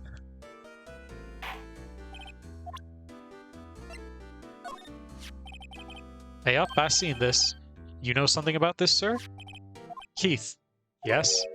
It's okay, you can call me Dad. Dad, you know something about this? Yup, the other night, out on the lake. Yes? I know all about that. I seen it. What? Tell us what you saw. Well, I suppose, since you're taking over the shop and all.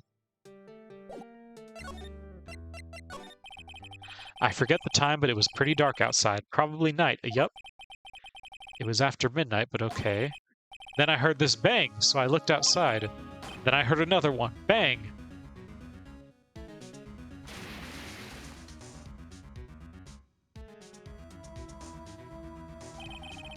A little while later, this boat comes back. Then a young man walked by my window here. He was muttering something to himself. Yup. What did he say? Yup. I forgot. I'll remember tomorrow by court time, promise. We need to know earlier than that. You know what? Eh? Little Terry was just here. Terry? Yup, that kid next door. You always used to make him cry, remember? He was wearing this tattered old coat, got himself some whiskers growing out his face. He must be talking about Detective Gumshoe. He comes up and tells me to come down to court tomorrow.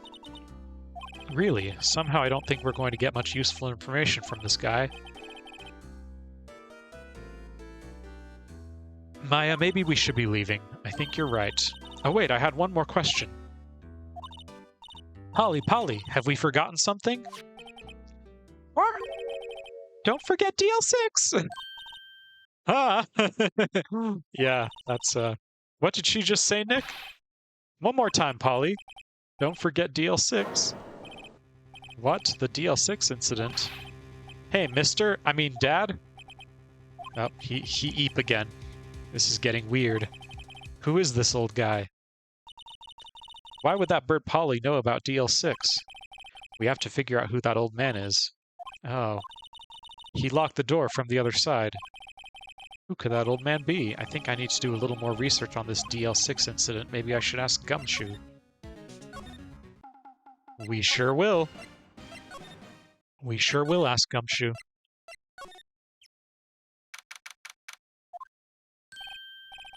Hey, pal, long time no see.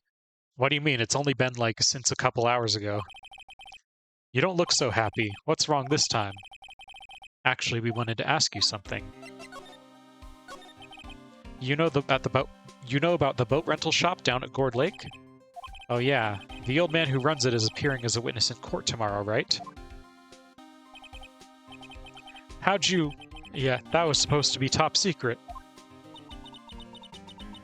Do you know who that old man is, Detective? Actually, I don't. He's a bit of an odd bird. I haven't been able to get a straight answer out of him. I decided first that he wasn't persuasive enough to stand and testify as a witness. That's why we called Ms. Lotta Hart yesterday. As for who he is, we have absolutely no idea. Sounds suspicious. Detective Gumshoe, please help us. We need to know about the DL6 incident. That was when Edgeworth's father died. I can't help but think that it has something to do with this current case. To tell the truth, I don't know much about DL6 either. Mr. Edgeworth forbade us from reading the file. What? So I'm afraid I can't show them to you either, pal. What? However, if you can convince me somehow that the DL6 incident is related to this case, well, I guess I'd consider opening the file up. Well, what if I present to you this burb? What's that, a parrot? The old man at the boat rental shop's parrot. The parrot knew about the incident. That incident? DL6. What? Polly, have we forgotten something? Yeah.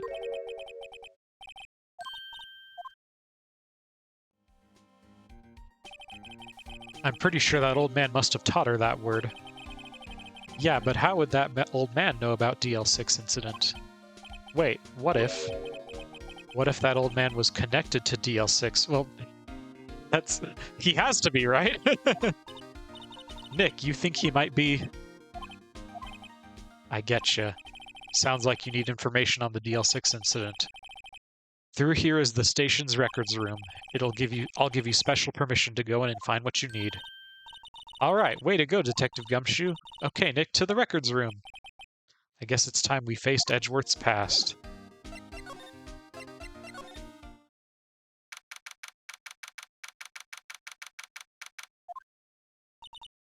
Wow, it's amazing. Lee Dusty. 10 years of files and 10 years of dust, I guess. Let's find that DL6 stuff quick. 15 years ago, both me and Edgeworth were 9 years old. We were almost through with 4th grade when he suddenly transferred, because of DL6. Nick, I found out where the file is. Thanks. Just let me know what you want to know about the DL6 incident. I'll go to get the right file. Well, first I have to get a handle on the main facts, like a summary. Right, summary. Found it. Here you go. December 28th, 2001. That's exactly 15 years ago from the day after tomorrow, so this game takes place in 2016. What a year that was, right? So in 2 days the case is closed. The incident took place in the elevator of the district courthouse. What? Is this the same district courthouse where we're holding the trial now? Looks like it. There was a large earthquake at 2 p.m. on that day. Part of the court building collapsed and all of the lights went out. Shaky, shaky. Wow, that was some earthquake. At the time, 3 people were trapped in the elevator. It took 5 hours for them to be rescued. 5 hours? That would be scary like that, in the dark. There was a lack of oxygen in the elevator, and the survivors were unconscious. The survivors, one of the 3 in the elevator, had been shot in the heart. That was Mr. Edgeworth's father, wasn't it? He said that his father was shot before his very eyes, so Miles Edgeworth was one of the other passengers in that elevator. Do you have data on the victim, Edgeworth's father? Hold on. Victim. Here, found it. Gregory Edgeworth, 35, defense attorney. If he were alive, he'd be 50. He had lost that day's case in court and got in the elevator with his son Miles. Miles? Miles Edgeworth, of course. So he was in the elevator with his father. From the angle of the bullet and other evidence, it could not have been a suicide. The murder weapon, a pistol, was found in the elevator. The pistol had been fired 2 times. Where have I heard that before? It sounds just like this current case. What's going on here? Got any data on the suspect in there? That would be the guy that my mom got arrested. Hold on, this is it. The man arrested as suspect in DL6 was Yanni Yogi. He was a clerk in the court, apparently. So he must have been the 3rd person in the elevator.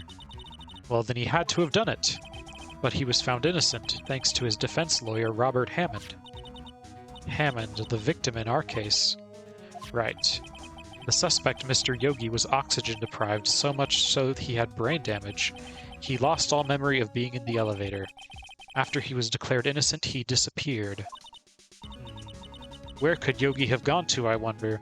I wonder. It's definitely not already someone we've met. He may be closer than we think. I guess I know generally what happened in DL6 now. I still don't know what sort of impact the whole thing had on Edgeworth. Nick, are we going to take the whole file? There's too much. We'll never get it out. You're right. How about we just take what we think we'll need? DL6 case file added. Right. That's probably all we'll be able to find here. Now all that's left is this trial tomorrow. I wonder how Dad will do testifying in court.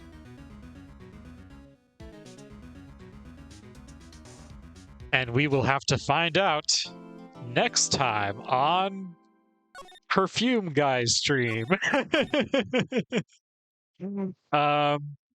Yeah, guys, I think we are going to wrap it up there, but we can sit and chat for a little bit before we wrap it up. Because yeah, each of these sections is taking like an hour and a half, so it's going to be another hour and a half if we try to do another court section, but that's fine. We'll have a place to start for next stream, and we'll be just fine and dandy. Well, I hope you all have been enjoying the continuation of the Detective Perfume saga. And I want to remind you, I forgot to say it at the start of stream this time. I feel bad about it now. I forgot to say it at the start of stream, but I want to remind you, that you matter, and I'm proud of you, and Jesus loves you. And let's think about who we want to raid. Let's see. The twins are live, Zaf is live, Frontier is live. Oh, there's options, actually. We got options. Mia was live earlier. I think she ended. Or should we raid Patat, since she just made partner?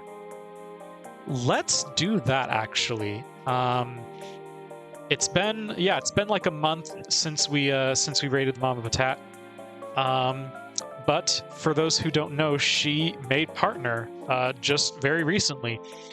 So, for that reason, we're gonna go say hi to our friend the Mama Patat. We're gonna tell her the Fumery's coming for her. In fact, I'm actually gonna write a special raid message. I'm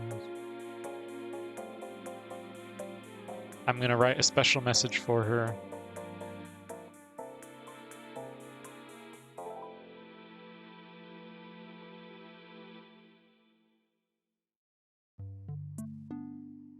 There we go. That's going to be our special raid message today. The Fumery is, instead of just the Fumery is here, we're going to say the Fumery is here to congratulate you on partner. So guys, we're going to say hi to our friend Mama Patat, congratulate her on partner, and I will see you guys for the next episode of Detective Perfume. Thanks for being here. Have a good night, everybody.